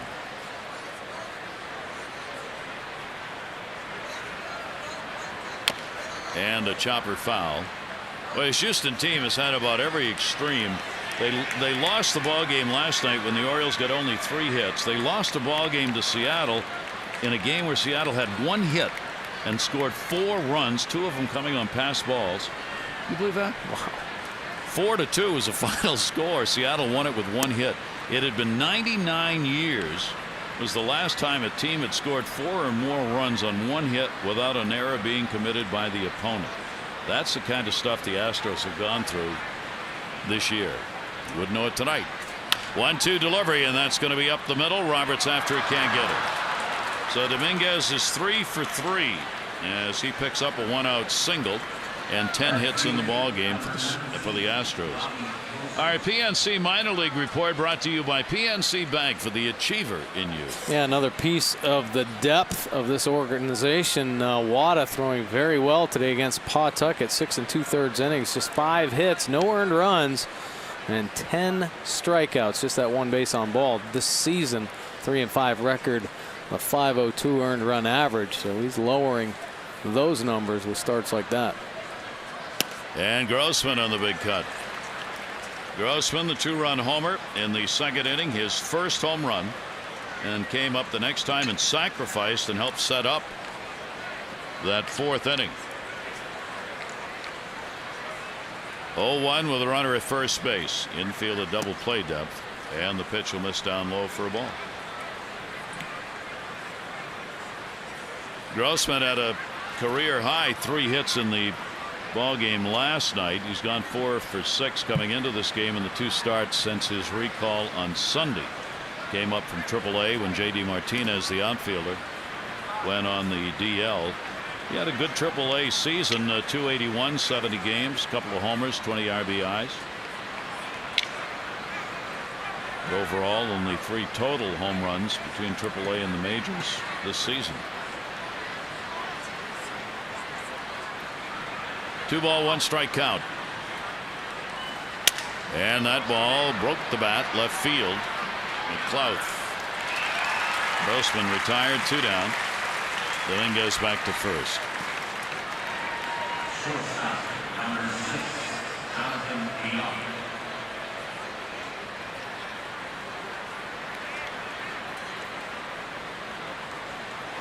And back to the top of the order. This will be the 4th plate appearance for VR, who's picked up a walk and a run scored in the 4th inning. He has struck out, lined out.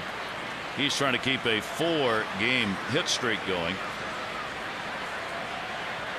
And a ground ball to short. Hardy's got it. Roberts at second base, and that'll do it. No runs, 1 hit, no errors, and 1 left on base. We go to the bottom half of the 5th inning. The Astros on top.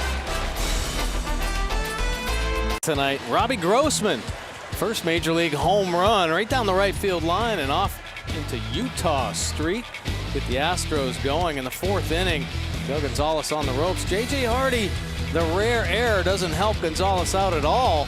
A run will score, and that'll keep the bases loaded for Jason Castro, who connects on the 3-1 offering for a grand slam. And his red-hot bat. A couple doubles already in the ball game. Gonzalez pulled after 3 2/3 innings. He gave up 9 hits, 4 runs.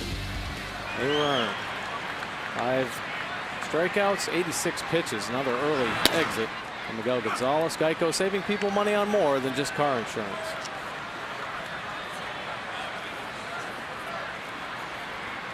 Matt Wieters will lead it off here. Called out on strikes. Oberholtzer's delivery will be fouled off. So while the Houston players are going through their 4th plate appearances, the Orioles are going through their 2nd. Which pretty much tells you where the game is. Wieters, Hardy, and Roberts.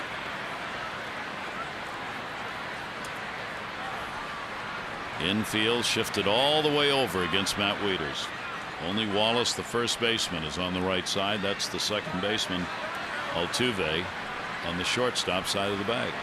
Here's the 0-2 delivery, and that's foul back into the screen. Well, we talked about how hard it is for pitchers to go up against young hitters that you don't know about. Well, the same holds true for the Orioles offense going against a pitcher. Not much for scouting reports on Oberholtzer. So they're just trying to work this through the ball game. But he's been in command. We're going into the 5th inning.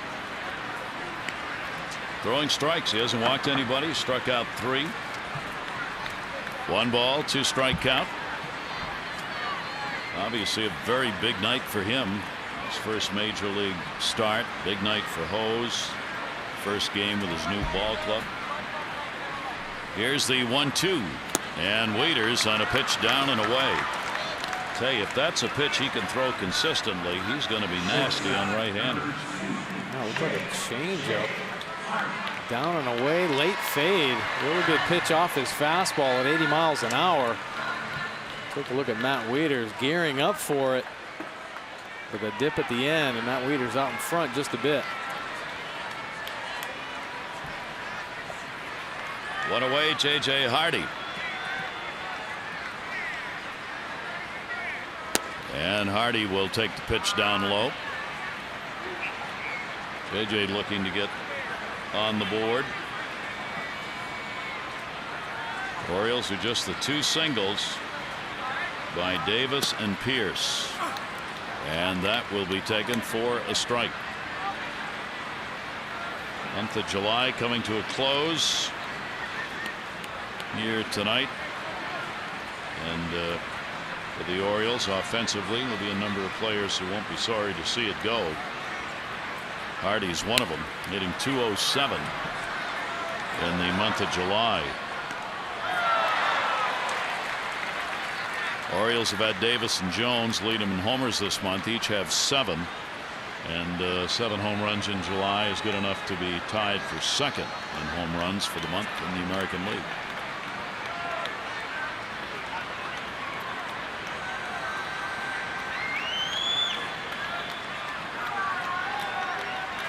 Oberholtzer with a 1-2 delivery right there.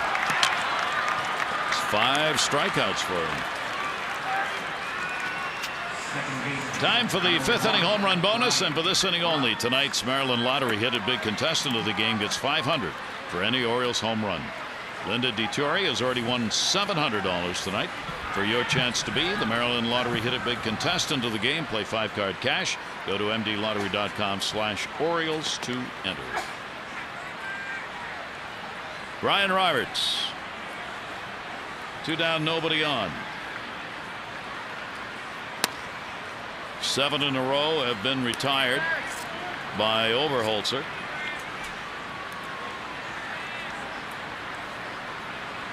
His strikeout high in his minor league games was 9. He did it 3 times this year in AAA. Ball put up in the air to center. Barnes is there, and he's just dominating the Oriole bats right now. So the Orioles go down 1-2-3. We've completed 5, and it's the Astros on top, 9-0. Baseball on MASN is brought to you by PNC Bank, for the achiever in you. 9-0 lead, 9-10-0 for the Astros, 0-2-1 for the Orioles. That's called getting dressed up for the game. How about that bow? There is Dave Tremblay, the former manager of the Orioles, coming back to town. He said this will be a special time. We have some very good relationships with a lot of nice people in Baltimore, fans and stadium employees. A lot of people have been very supportive through the years, so I'm going to get an opportunity to see them again. And he has done that here at the ballpark and outside the yard. Greeted by the players of the Orioles, coaching staff, a lot of fans, security people, ushers.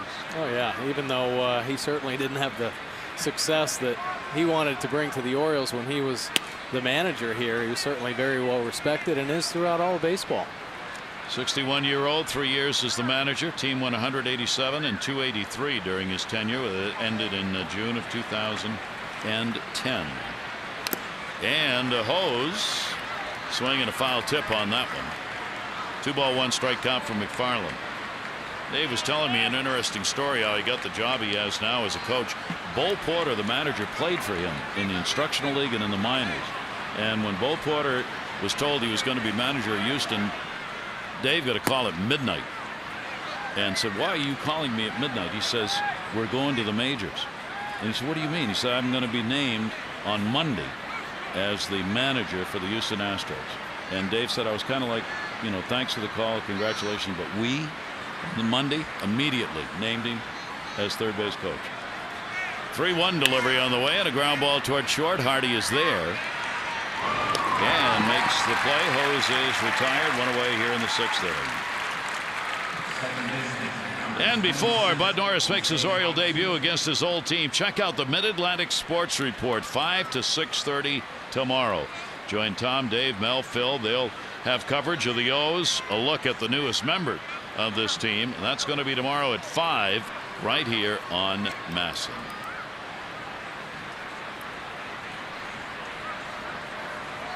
Jose Altuve popped out, walked, reached on the big error, scored a run. So officially 0 for 2 at the plate. The Orioles, if they do not come back in this game, will finish July a game under 500. They are 12-12 this month. McFarland with a 2-0 count on Altuve.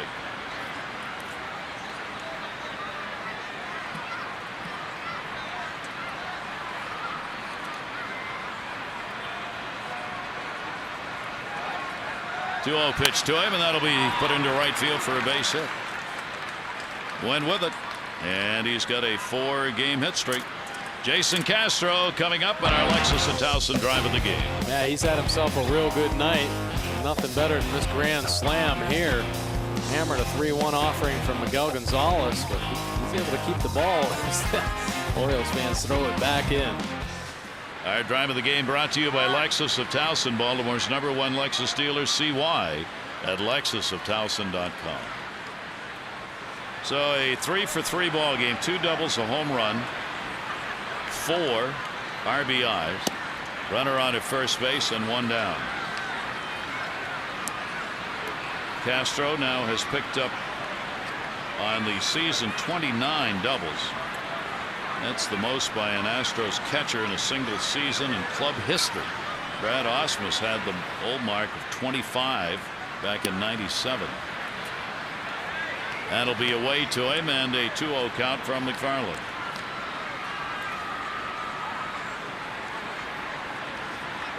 Castro seeing the ball like a beach ball tonight. McFarland being very careful as he falls behind. Now a good hitter's count once again for Castro. 2-0 delivery on the way, and that's going to be taken. So the count goes to 3-0 with 1 on and 1 down.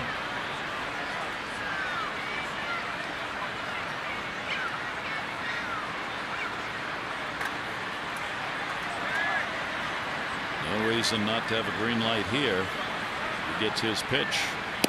Didn't, and he is on. So again, base runners, and there have been lots of them for Houston in this ball game. 2 on, 1 down. And Carter coming to the plate. As Mike said, but Showalter will not want to have to go to that bullpen early. He's going to ask McFarland to take some innings under his belt. And TJ's really stepped up every time Buck Showalter's asked him to do that. He has been huge. Come up big, pitched three innings, sometimes even more for Buck. So he's been very good in the role that Buck Showalter's used him in. McFarland has pitched as many as 4 1/3 innings. Did that on June 23 against Toronto. That's his long outing of the year. Carter, a single, is struck out and popped out, and the pitch taken away. That's the one the Oriole pitchers are trying to get him on, as he's chased pitches away in the series. He had an 0 for 12 before he got that base hit his last time up. 1 ball, 1 strike count. Altuve at second base, Castro at first. McFarland's delivery, foul tip. 1-2.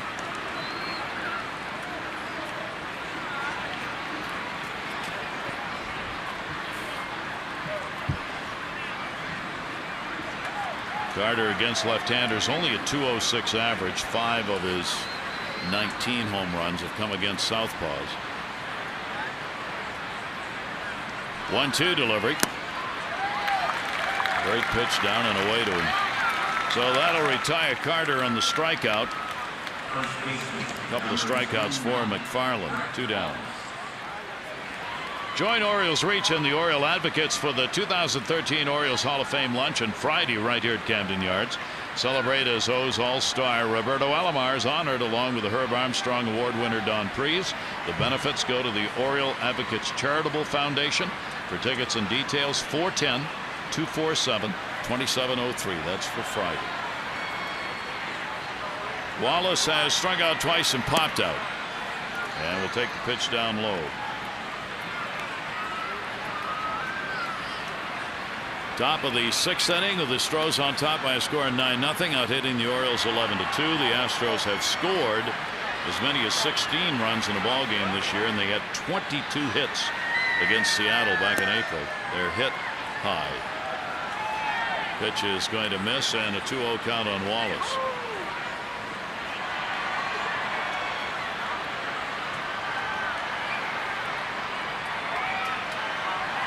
Big house on hand tonight, but not much to cheer about. 2 singles for the Orioles. Offensively, that has been it, and a short night for Gonzalez. 2-0 delivery to Wallace. That will catch the inside corner. Well, the Orioles fans have seen some things that really don't happen very often, though. J.J. Hardy making an error. Miguel Gonzalez with the quick exit here at home. He's pitched so well at Camden Yards. A very uncharacteristic start for Miguel. Expect Showalter and Rick Adair talk things over, how they're going to go through the rest of this ball game with their pitching. And a swing and a miss. What will be a bit disconcerting is that Gonzalez's last start against Kansas City, he lasted only 4 2/3, and he gave up 6 runs on 8 hits. Tonight he goes 3 2/3.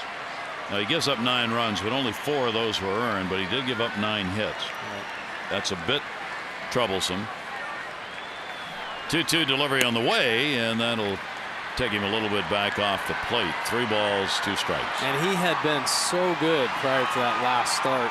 He actually, the 8 starts before his start in Kansas City, he was 6-1 with a 2.35 earned run average. So he was on a groove, really settling in and pitching some great baseball. 3-2 delivery, runners go. That's going to be a base hit into left field.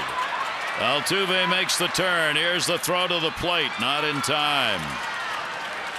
So Wallace delivers a single and an RBI, and a 10-0 lead for Houston.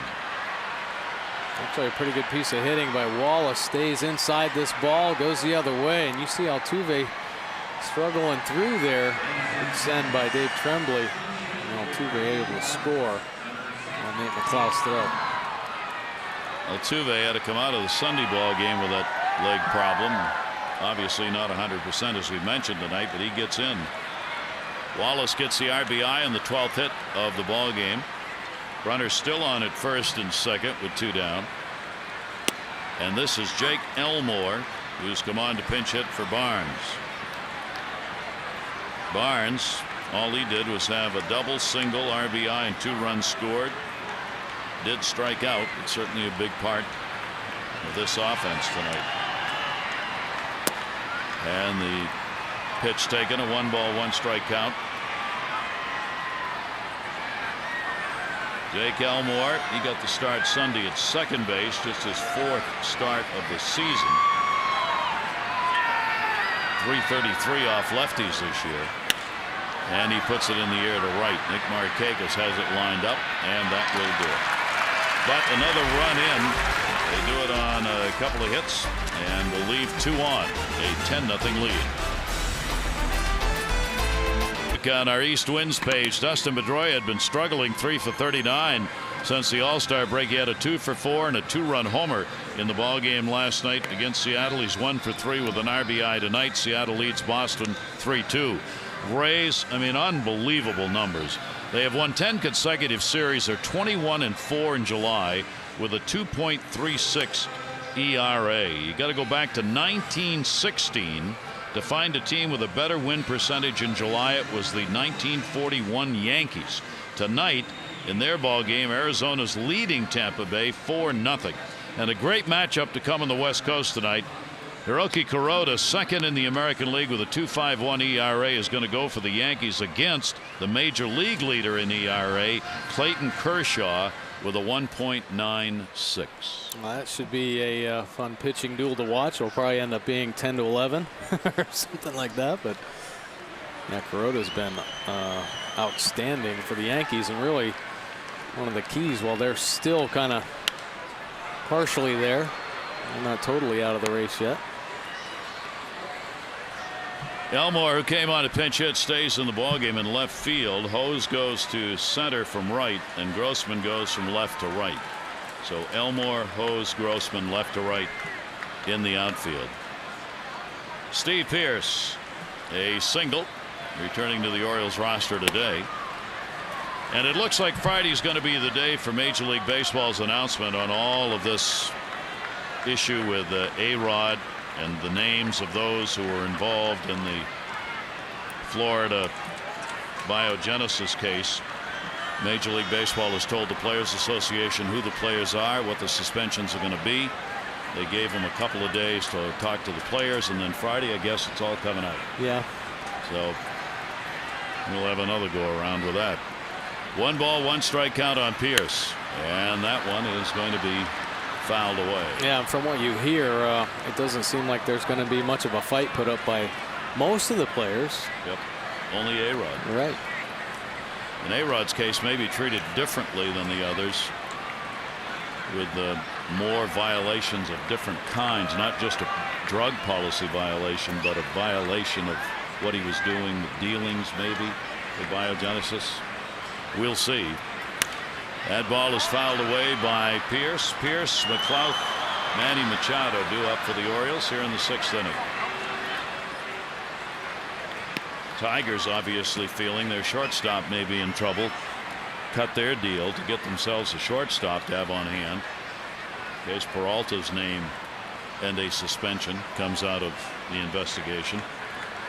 Here's the 1-2 delivery and a swing and a miss, and again there's that what we think's a changeup that really eats up right-handers. Yeah, he's been so consistent with his fastball. This changeup is starting to become a pretty effective pitch for him as this game goes on. You see the arm speed, a great sell, and then real good location down in the zone. One down. Here is Nate McLeod, and McLeod will take it inside for a ball. 9 in a row have been retired by Oberholtzer, the rookie, in his first major league start. Last Orioles base runner in the 3rd inning, a base hit by Pierce. Davis has the other, a single. That's it for the Orioles offensively. Out hit 12-2 and outscored 10-0. Rodriguez in the bullpen. Francisco Rodriguez for the Orioles.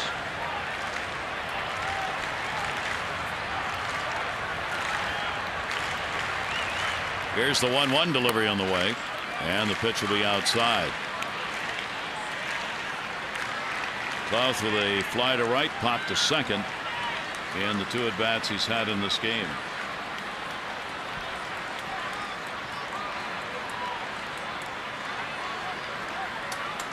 The 2-1 delivery. Nate will take it, and it will miss, and the count goes to 3-1.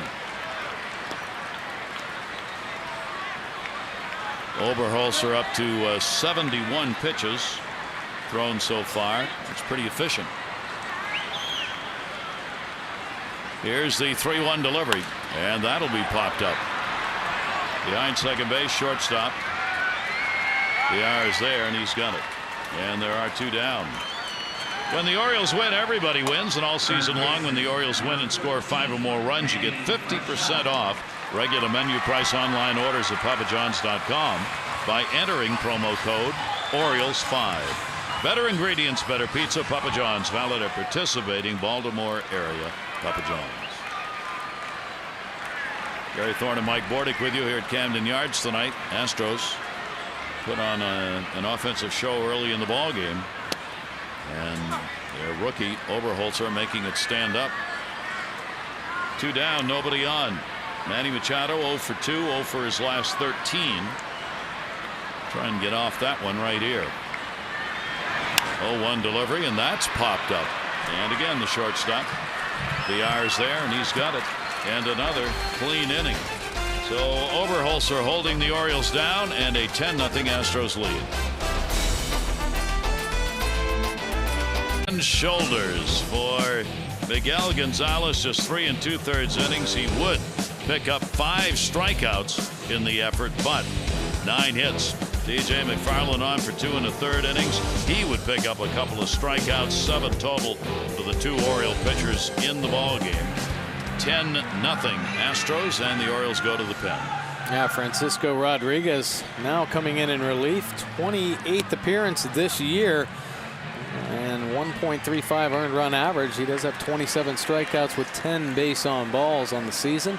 Look at 10 saves, 10 opportunities. Opponent batting average just 194. Lefties just .094. Righties much better at 325. Rodriguez on for McFarland. A run, 3 hits, 2 1/3 innings for TJ McFarland, and gets the face here in the 7th inning, the tough bottom part of the order. Matt Dominguez, a 3 for 3, 3 singles, 2 runs scored at RBI. Grossman, and then the top of the order VR.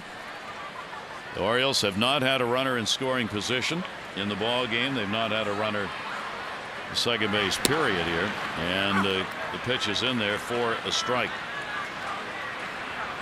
So Dominguez, a big ball game. That's 4 hits and 7 at bats in these 2 games.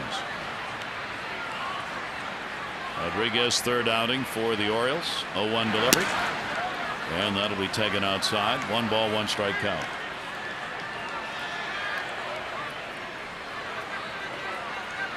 It's looking more and more like a rubber match game.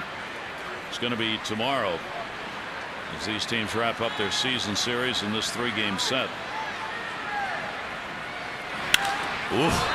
Deep to left field. That is way back, and goodbye home run. Dominguez, a 4-for-4 ball game, and now 2 RBIs and the long ball to go with it. The 3rd home run tonight, hit by Houston. That is number 14 for Matt Dominguez. Yeah, pretty good night. 4 for 4. Puts the icing on the cake right here. An elevated fastball from Rodriguez, and he gets on it and drives it out to left field. You've seen one of the problems already regarding Rodriguez.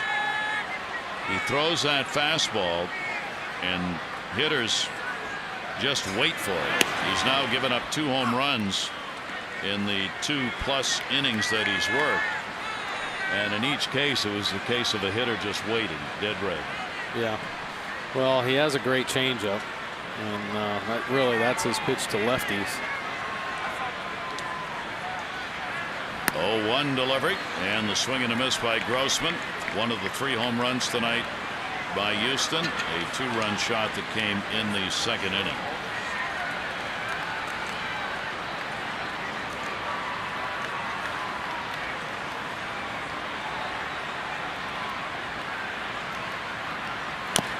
And a little chopper that's going to go foul.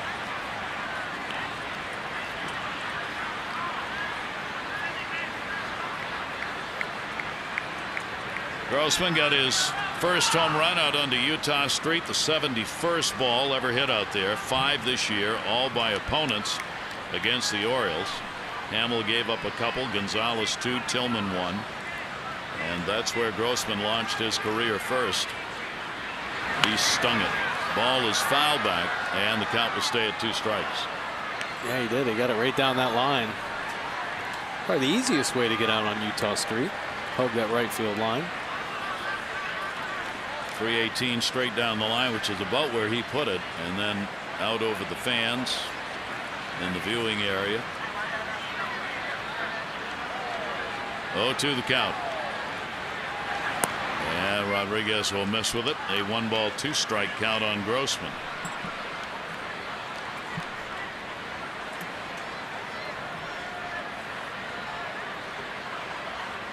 Well, Rodriguez being asked here to put a couple of innings in, perhaps. 1-2 delivery on the way, and that will be fouled off the other way, and there'll be no play. Grossman out of San Diego was acquired in the Wandy Rodriguez deal from Pittsburgh.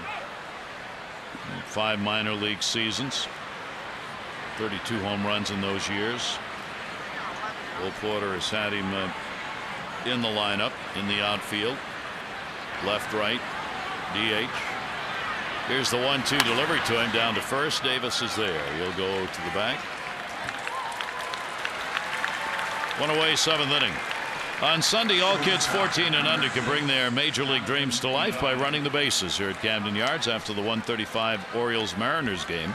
Don't miss your chance to make some Birdland memories with the family and have a great summer afternoon at the Yard.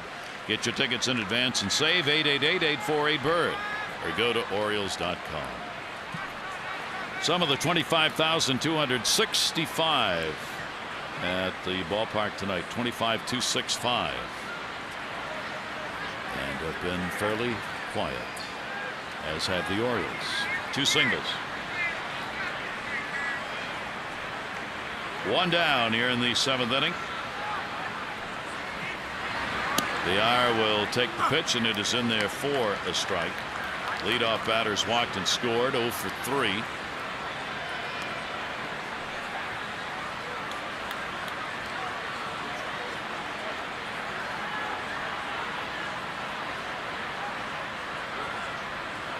On delivery by Rodriguez to him, and a big swing and a miss. 0-2. A great changeup right there. We've seen some really good ones. There's a couple of these left-handed bats for Houston. That was beautiful at the bottom of the zone. Jonathan Villar, 0-2 count.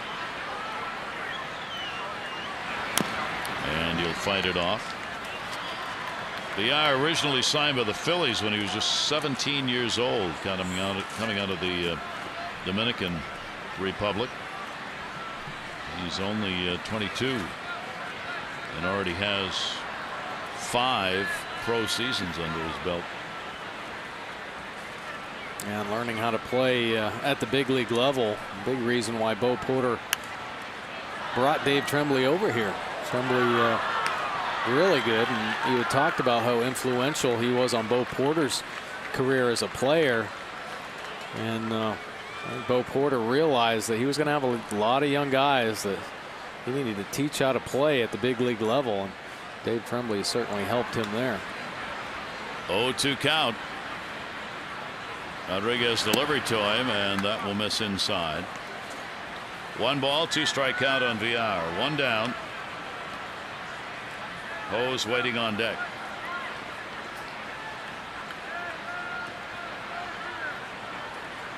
Houston team 5 wins, 18 losses in the month of July. And a big cut. He's gone. 2 down. Well, this is his pitch, the changeup. This one up in the zone a little bit, and VR thinking it's a fastball. And take a look here. You see the grip. Circle change, and there it is, and there it goes as it has a good late fade at the end, and VR just swinging over the top of it. 2 down. Here's LJ Hose. 0 for 4 in the ball game. K-Rod gives you all that big wind up, a lot of body motion. Everything looked like it's going to come about 1,000 miles an hour, doesn't it? Sure does. Arms and legs coming everywhere. And then real good arm speed. That's why he's had so much success as a closer throughout his career. 1-0 delivery will miss outside. The fastball there, 2-0.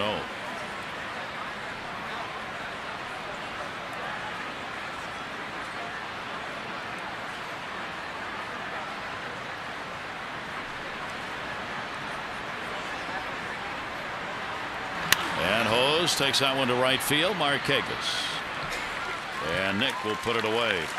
But Dominguez getting his 4th hit of the ball game, his 14th home run, takes us to the 7th inning stretch. Book on this date in baseball history, 1912, Ty Cobb picked up his 68th hit in 137 at bats in July, the most ever collected in a single month by a major leaguer. Look at the year, 1912. 1983, Brooks Robinson, Juan Marichal, George Kell, Walter Alston, Dodger manager, all inducted into the Hall of Fame on this date in 1983. Brooksy went in with one of the game's great pitchers, Juan, known as the Dominican Dandy, won 243 games, lost only 142, 16 years, 2.89 ERA. He had 244 complete games. And he won 243. Right. For Juan Marichal, he had a no-hitter included in that, over 2,300 strikeouts. And the Dominican Dandy was at the Hall of Fame festivities this year. He comes back almost every season to Cooperstown for the inductions. Oberholtzer putting on a show. He looks like a Hall of Famer tonight in his first major league start. Just unbelievable outing for him.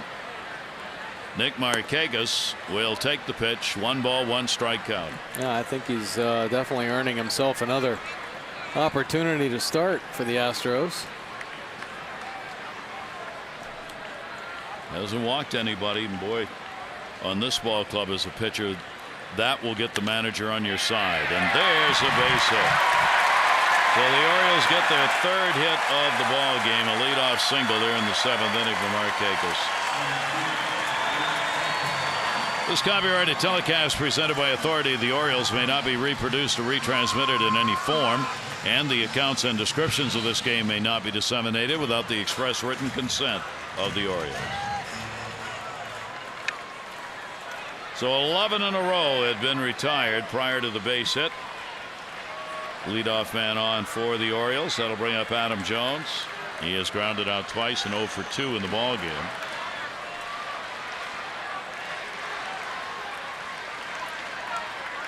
And Jones will take the pitch for a strike.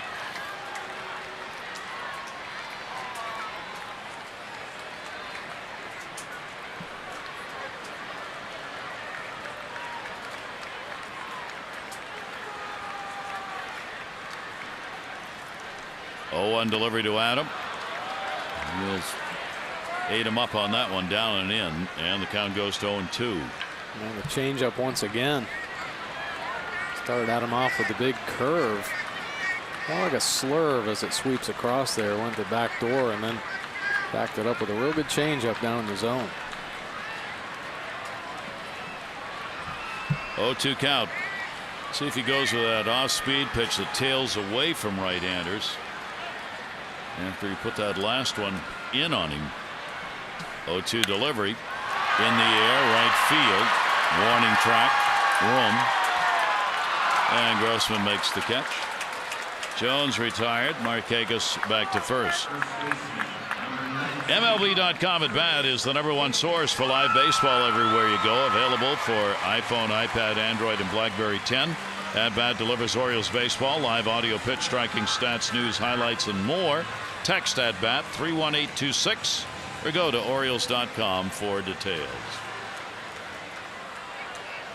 One away, 7th inning. Chris Davis a single, and he is struck out. Looking to be the first to reach the 100 RBI mark in the American League. Cabrera for the Tigers did not play today. Out of the ball game. Little muscle tightness. Brian Mattis in the bullpen for the Orioles. The Tigers won again today, 11-1 over the Nationals. Tell you, the Central Division teams are hot. Tigers have won 5 in a row, Cleveland 6, and Kansas City 7. Top 3 teams. 1-0 delivery. Davis puts it in the air, center field. Hose. 2 down. L.J. Hose didn't get the best read on that ball. He initially broke back. And had to hustle it up to come in and make that play on Davis. 2 away in the 7th inning. Runners still at first, and Matt Wieters coming up.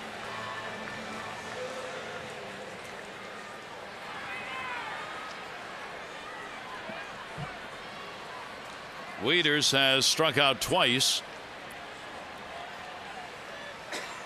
Matt hitting at .239 on the year. They're not holding the runner Markakis at first. And Wieters will take the pitch for a strike.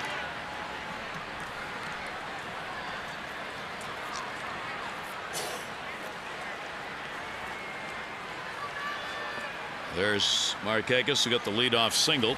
Still there with 2 outs, though.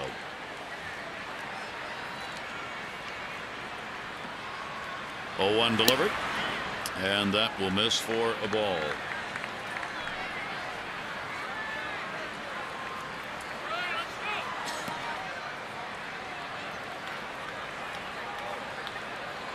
Boy, for a major league start, that's pretty good. Yeah, really good. Just 84 pitches to this point. Against one of the best offensive teams in baseball. Yeah.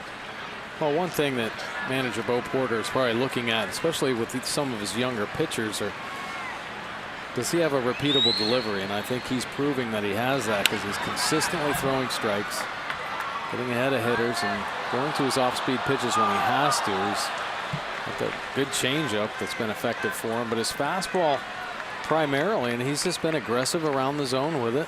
He's able to really keep this Orioles offense at bay through the course of the ballgame. Doug Brocail, the pitching coach, and Bo Porter have been together most of the night over there. And there they are. You know, they're talking about their young starter. One of the questions now, how long do you leave him in? He's only thrown 85 pitches. 1-2 delivery. That'll be taken for a ball. So Matt works the count off the fastball to 2 balls and 2 strikes.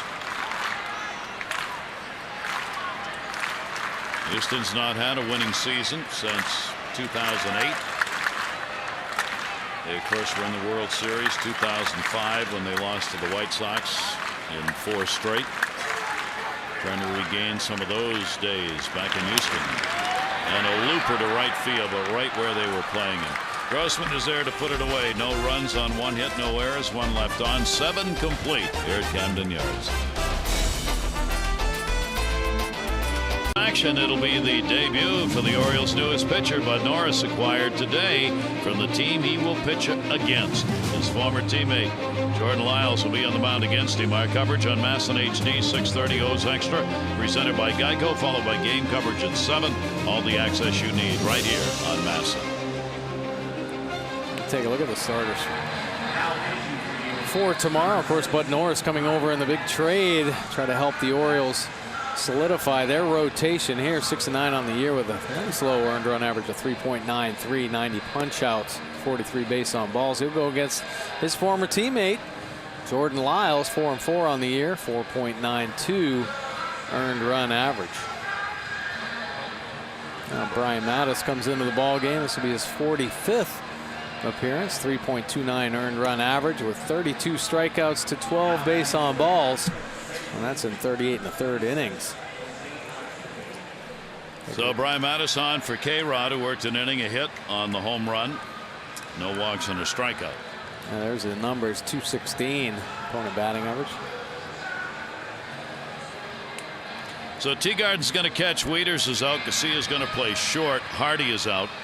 Urruti is going to go to left field. McLouth will move to center. Jones is out. Buck Showalter resting. Some of the starters here as we go to the 8th inning, with the Orioles trailing by a score of 11-0. 11-13-0. The Astros 0-3-1 for the Orioles. 5 unearned runs, part of the Astros attack. Miguel Gonzalez only 3 2/3. He gave up 9 runs, 4 earned on 9 hits, couple of walks, 5 strikeouts. McFarland 2 1/3, a run on 3 hits. K-Rod an inning, run and a hit. And now Brian Mattis. Altuve, and he keeps it up. Altuve's got his 2nd hit. He'll make the turn and stay. Urruti out there in left field. Leadoff single in the 8th inning. Time to text in your vote for the AT&T Player of the Game. Here are the candidates. Robbie Grossman, he had a 2-run homer in the ball game. Chris Davis, who's delivered one of the Orioles hits, a single 1 for 3, and Jason Castro, 2 doubles and a grand slam home run and a walk. Text in your vote, A, B, or C, 318-26. Grossman is homered. Castro with the big blow on that grand slam, and Dominguez a solo shot in the 7th inning. And the pitch will be taken inside. So Castro's trying to make it a perfect night in his 4th plate appearance. Walk, homer, 2 doubles.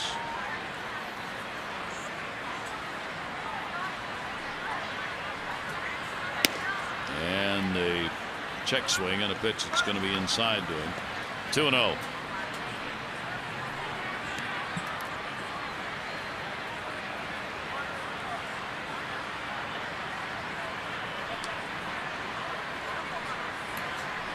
Never had a 4-hit ball game.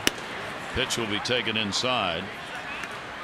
He has a new mark in RBIs at 4. He had 3 previous times, and gets his first career grand slam.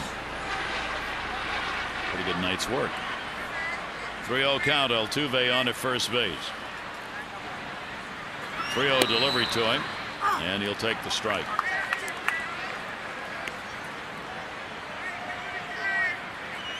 When the Orioles played the Astros down at their park at Minute Maid, they had, of course, the Orioles won 2 of 3, but the one game that the Orioles lost, the Astros put up 11 runs and really showed some thunder as they hit some home runs and A lot like we're seeing this evening here at Camden Yards.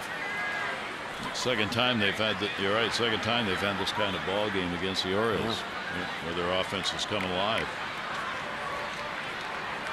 3-ball, 2-strike count. Altuve not being held at first base. 3-2 delivery. That'll be put up in the air to right center. Markakis will put it away. Castro is retired for the first time in the game. 1 down, 8th inning. Nice job by Brian Mattis right there to come back after he fell behind 3-0. Castro, who has been red hot in this ball game. Carter, a single, has struck out twice, 1 for 4. Lowe in the bullpen may get an opportunity to make his major league debut. He will be the first Taiwanese pitcher in Houston history, if indeed he gets into this ball game. Carter, a single is hit in the game. 1-0 delivery to him. Center field. McLeod. Just shy of the warning track. Carter retired. 2 down here in the 8th. Again, Altuve back to first base. So Nate gets a little playing time in center. He's played plenty of that in his career. With Adam Jones here, he's obviously been the everyday left fielder of late. Wallace coming up. He has singled, struck out twice and popped out. Got an RBI on the base that he had in the 6th inning.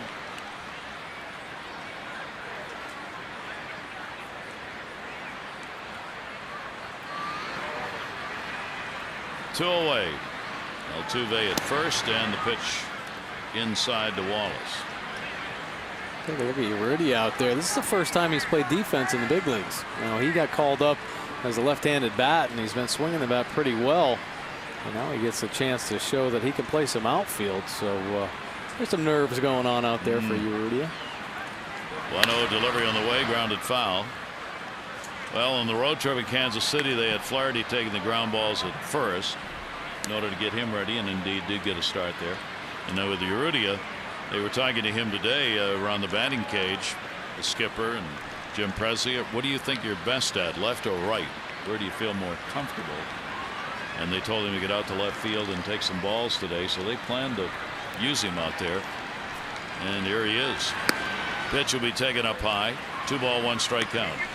Well, that's the one thing in the minor leagues they said that he really needed to work on. They thought he was going to be able to hit up here at the major league level, but defensively not quite ready. But these are the opportunities where he can learn, obviously, more about himself out there and some of the things that he needs to do to make himself better. And this is a great chance for him. Obviously, pretty good outfield the Orioles have. 3 Gold Gloves out there, so he can learn a lot.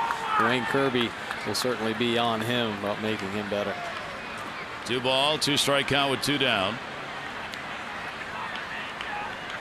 Urrutia, McLaughlin, Markakis, the outfield right now for the Orioles. Runner off first base, 2-2 delivery, and he got it. So Brian Mattis comes on, gives up a single, leaves the runner at first base. No runs, 1 hit, no errors. We go to the bottom half of the 8th, 11-0 Astros. Care First Blue Cross Blue Shield contributes $50 to the Y of Central Maryland's Fit and Fun program. Orioles have 262 walks to date, and that adds up to $13,100. Care First Blue Cross Blue Shield encourages each of us to take that first step towards a healthier and more active lifestyle. Well, new pitcher, and now Lowe. This will be his major league debut, but in the minor leagues, 17 games, 3.24 earned run average, 20 strikeouts and just 2 base on balls. So another pitcher that's going to be aggressive in the zone.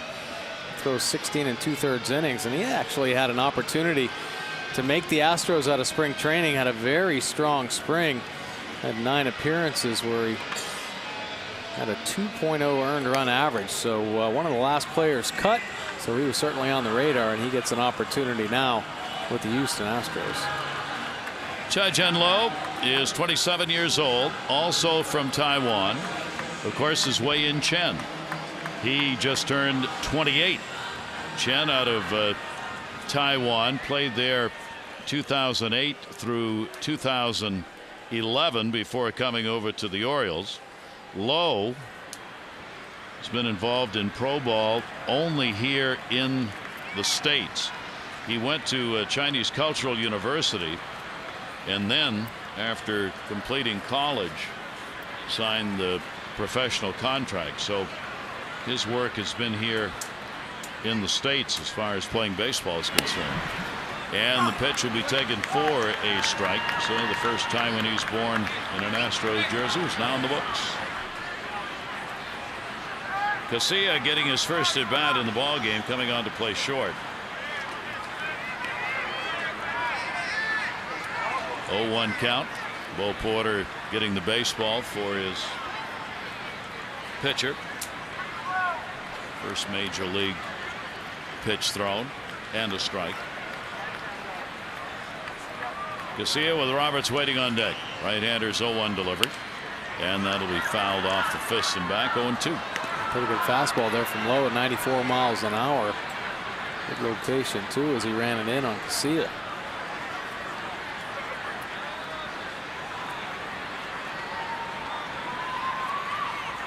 Buck Showalter trying to get some of the players who've not had a lot of playing time of late into this ball game and others. 46 game for Casilla. The switch hitter, the 0-2 delivery to him, and that will miss. Casilla hitting .250 right-handed, .226 left-handed. He's had only one home run, and it's been from this side of the plate.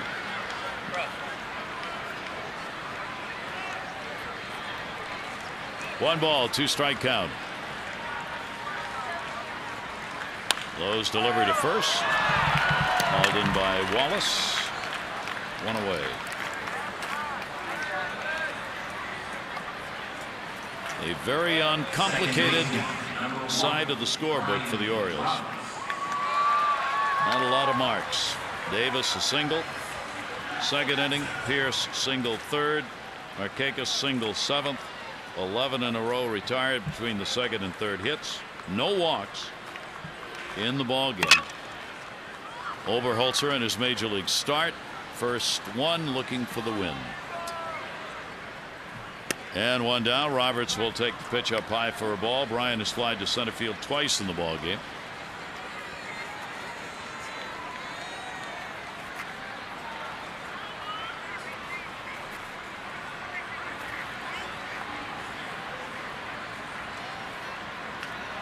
Lowe's 1-0 delivery to him. Roberts center field. Is it going to be in the yard? 400 feet away it is. Hose conducting a bit of Cirque du Soleil on his way to make the catch. Yeah. He went about 3 different ways on this. Brian Roberts hammers this ball. Good first step, but he gets turned and then has to come back around the other way. Good concentration, though, to stick with it. He thinks it's going to fade, but it comes back over that right shoulder. That's the double head fake right there. Makes the play. Touchdown. But he made the catch. So Roberts 3 times to center in the ball game. 2 down. Here's Pierce. He is singled and struck out. And the pitch outside for a ball.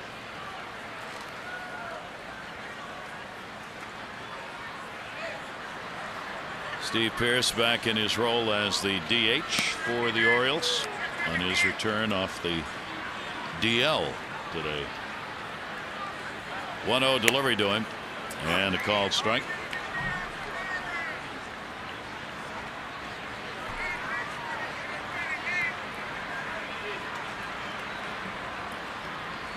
Pierce as the designated hitter for the Orioles. This is the 16th game as a DH. Came in hitting 163 in that role. And the pitch bounced. 2 ball 1 strike count.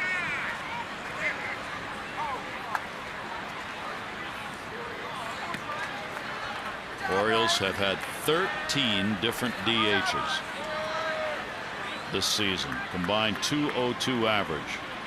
15 homers, 44 RBIs. 2-1 delivery to Pierce, and that will miss. So he's ahead on the count. 3 balls and 1 strike. Well, you know, before the trade deadline, they were talking about possibly going after another bat, somebody that might fill in that DH role. But I think Buck Showalter hoping that Steve Pearce, now being healthy, may contribute here down the stretch. And of course, Urrutia from the left side. So there are definitely some options, but he's hoping that somebody will catch fire and really take charge in that DH spot. That's going to be a base hit. Well, a good start for Pearce in this game in that regard, as he's got 2 singles, 2 for 3.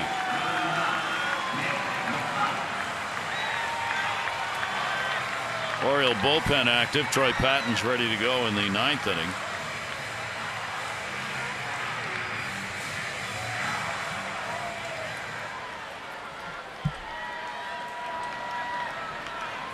Orioles with 4 singles in the game. Keep in mind they won last night, but they had only 3 hits. 4 runs on 3 hits in that ball game. There, however, they did get a Davis home run that accounted for the game-winning RBIs.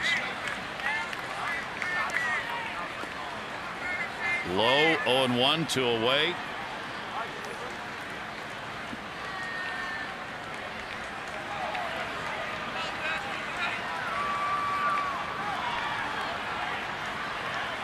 Nate McLouth with the 0 for 3 in the ball game, and you'll take the pitch outside. 1 ball, 1 strike count.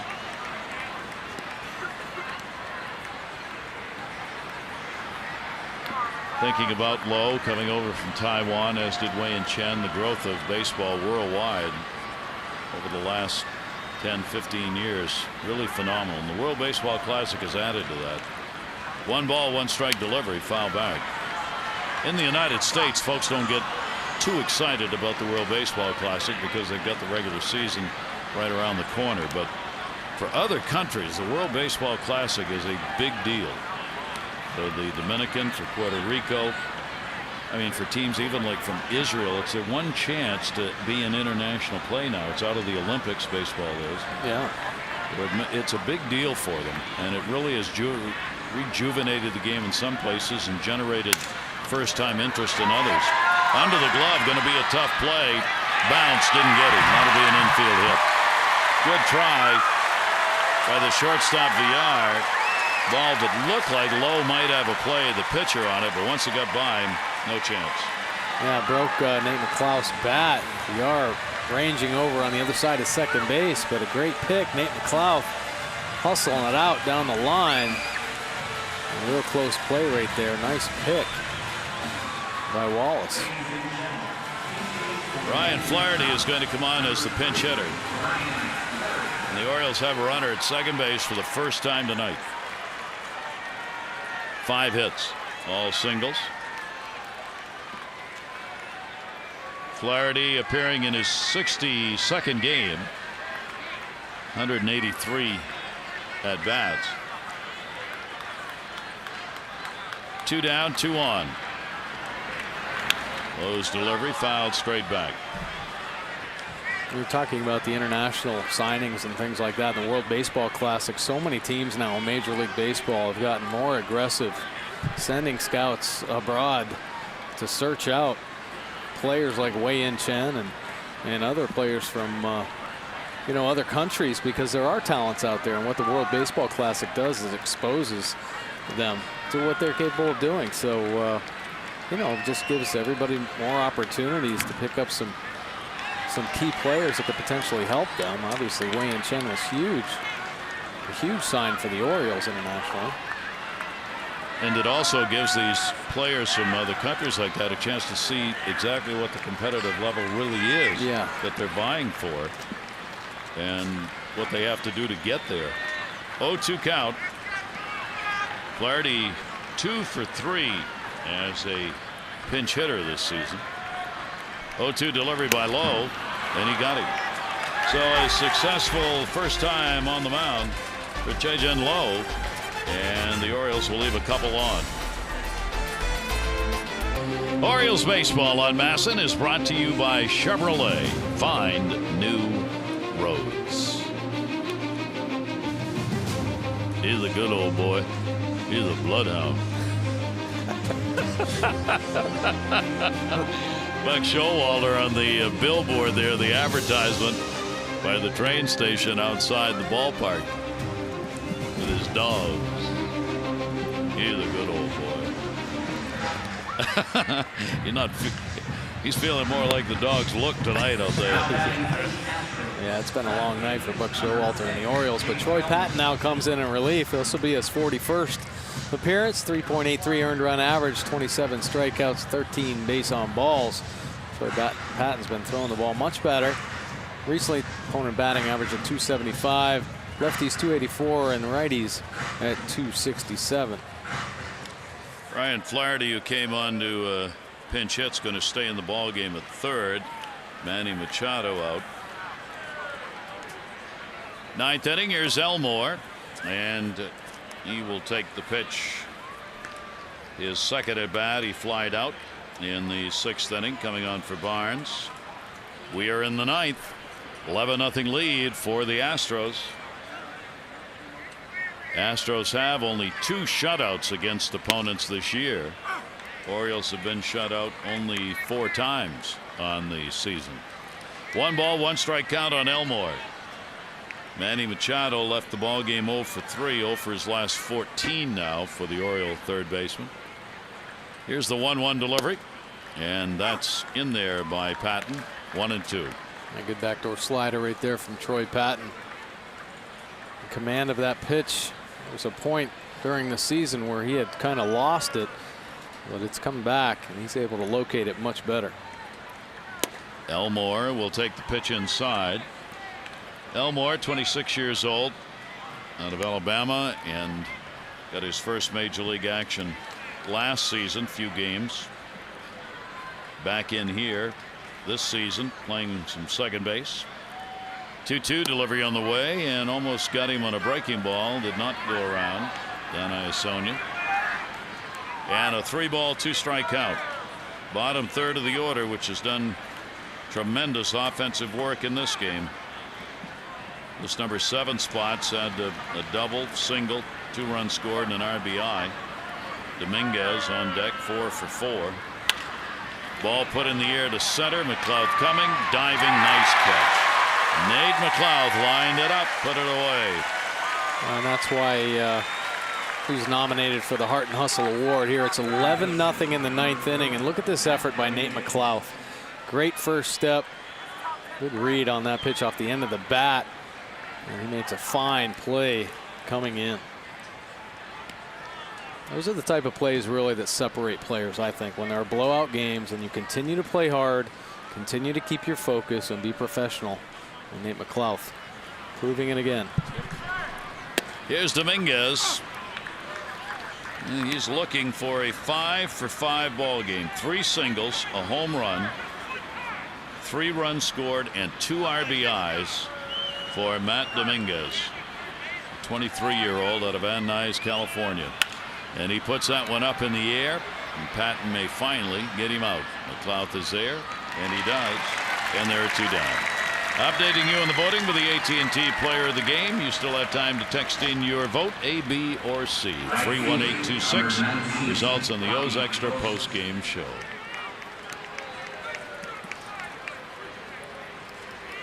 Two away in the 9th inning. Another big night for Robbie Grossman. Home run, sacrifice, 1 for 3 in the ball game. A 4 for 6 in the first 2 games of this series. Switch hitting left fielder.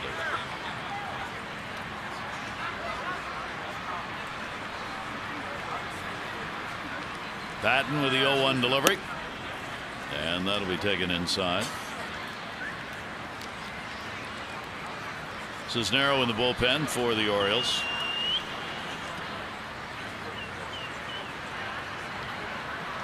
We're in the 9th here with 2 away. 1-1 delivery. That's going to be a base hit into left field. No, Grossman stays hot. He picks up a 2-out single here in the 9th. Rudia gets it back in. 15 hits for Houston. Still well shy of their high this year at 22. Jonathan Villar A walk in the 4th inning and he scored, otherwise 0 for 4. His last chance to extend the 4-game hit streak to 5. And the pitch is a strike call to him.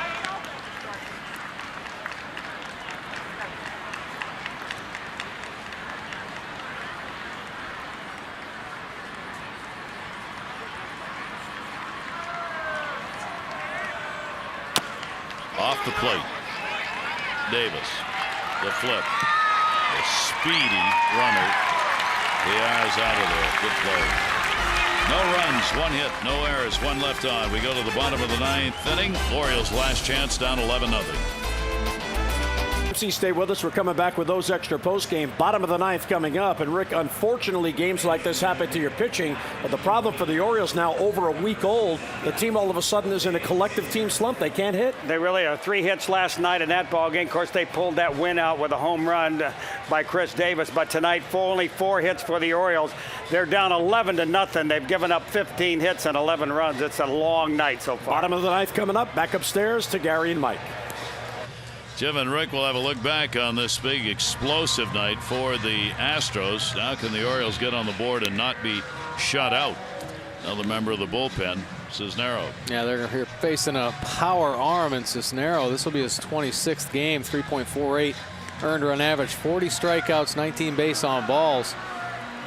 Take a look at the opponent batting average, 264, lefties 274, and righties at 256. But he's got a good fastball. He can get it up there in the mid-90s. Slider, curve, and change to go along with it. And yet another player, Mike, whose first major league experience is this year. He's 24 years old, out of the Dominican Republic. Signed as an undrafted free agent back in 07. So he too, 5 years of minor league experience, first major league chance this year. Yeah, a lot of evaluating going on in the Astros front office, and of course the coaching staff try to make some decisions for next year as these guys try to prove themselves, prove that they belong in the big leagues. We understand that Barnes, who started in center field and was pinch hit for in the 6th inning, came out lower back tightness. So whether or not he's going to be available tomorrow, we'll have to see. But, a reason for him coming out of the ball game. So bottom of the 9th inning. Orioles trying to avoid being shut out for the 5th time this year. Nick Markakis will lead it off. Cisnero will miss inside with the ball. Nick, one of the Orioles hits, a single in the 7th inning. Oberholtzer's first major league start. Tremendous effort, 7 innings, no runs, just 3 hits, did not walk anybody. And a half dozen strikeouts. Markakis down the line and left, Elmore coming over, and that is a foul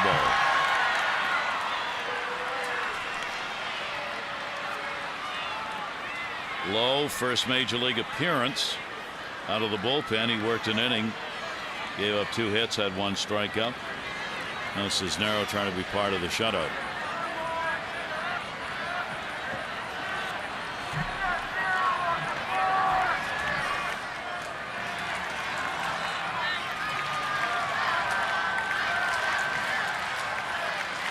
Boston's come back to tie Seattle 4-4. They're in the 9th inning of their game at Fenway.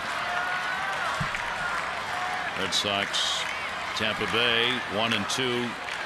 Orioles 3rd in the division. Tampa Bay starting a half game ahead of the Red Sox. That ball's going to go to center. Orioles will get Markakis on in the 9th inning. His 2nd hit, 2 for 4.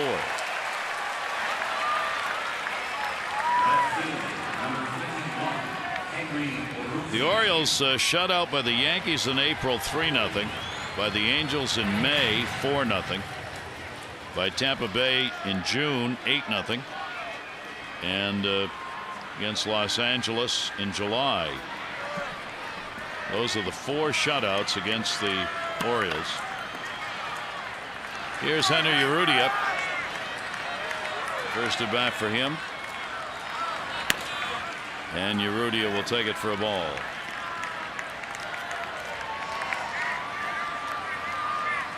Bud Norris will start tomorrow, the new member of the Orioles in the trade with the Astros, will pitch against his team immediately. One day after being traded, and the pitch taken down low. No, in their first strike.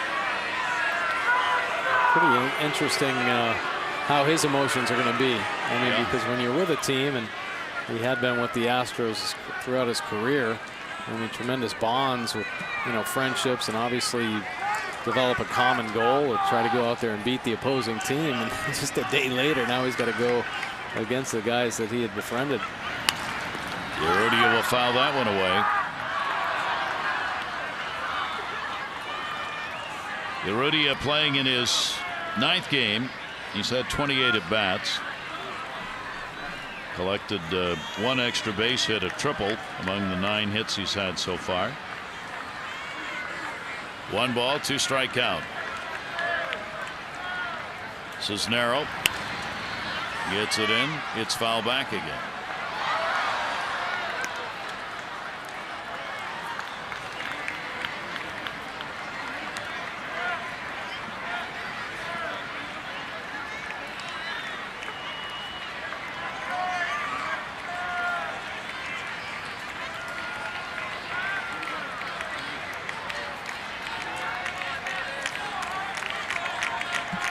Here's the 1-2 delivery. Out. Lance Barksdale, the home plate umpire, took that one right off the mask. 1-2. Yeah, pretty clean. Direct hit. Urrutia pulls the hands inside. Whew, squares him up. Does just catch the glove, I think, of Castro, but almost knocks the mask off of Barksdale. Here's the 1-2 delivery again. Oh, a little bit of a drop as that one got to the plate, and the strikeout went away. Yeah, pretty good fastball there from Cisnero, 93 miles an hour, right at the bottom of the zone, and pretty good movement as well. Take a look at the swing from Urrutia. Just can't quite get to it. That'll bring up Chris Davis, a single, 1 for 3. Arizona leading Tampa Bay 6-0 in the 8th inning of their ball game. So Boston, Tampa Bay may swap places again for 1 and 2 in the division. Swung out and missed by Davis on the heater. Chris with that single that came in the 2nd inning. Orioles have had 1 runner to second base in the ball game, and that came in the 8th when they got back-to-back singles with 2 down, but could not get a run home. 0-1 delivery. And pop goes the catcher's mitt. Yeah, pretty good challenge right here. A couple fastballs, mid-90s. It's the best power hitter in the game.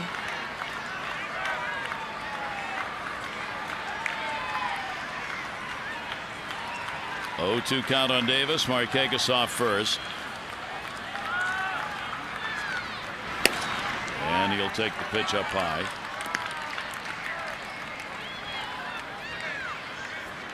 Chris Davis, as we said, with 99 RBIs, when he gets that next one, he will become just the 39th to have a 100 RBI season in Orioles history. Nick Markakis did it last in 2009.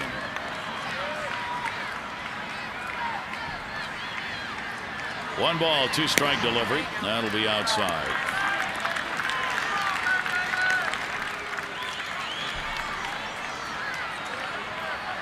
So Bo Porter on the left, at least for one night, can breathe. With his ball club up 11-0. He hasn't had many of those. And Buck Showalter, one of those nights. And he just got outplayed, outpitched, out-hit. 2 balls and 2 strikes on Davis. Teagarden waiting on deck. Jammed him. Third base.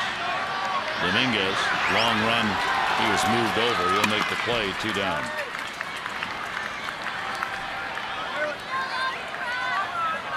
Two away, bottom of the 9th inning. Teagarden will get his first at bat.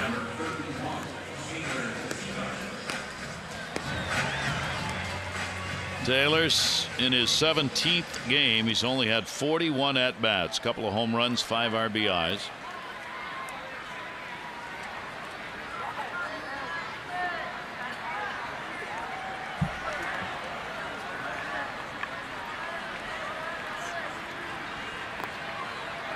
And the Orioles 1 out away from being shut out.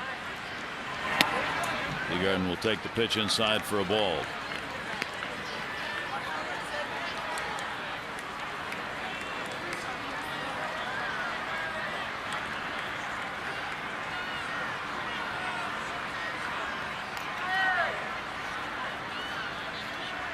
Runner off first, 1-0 delivery to him. In the air center field, hit hard. Hose going back, way back, reaching, and can't get it.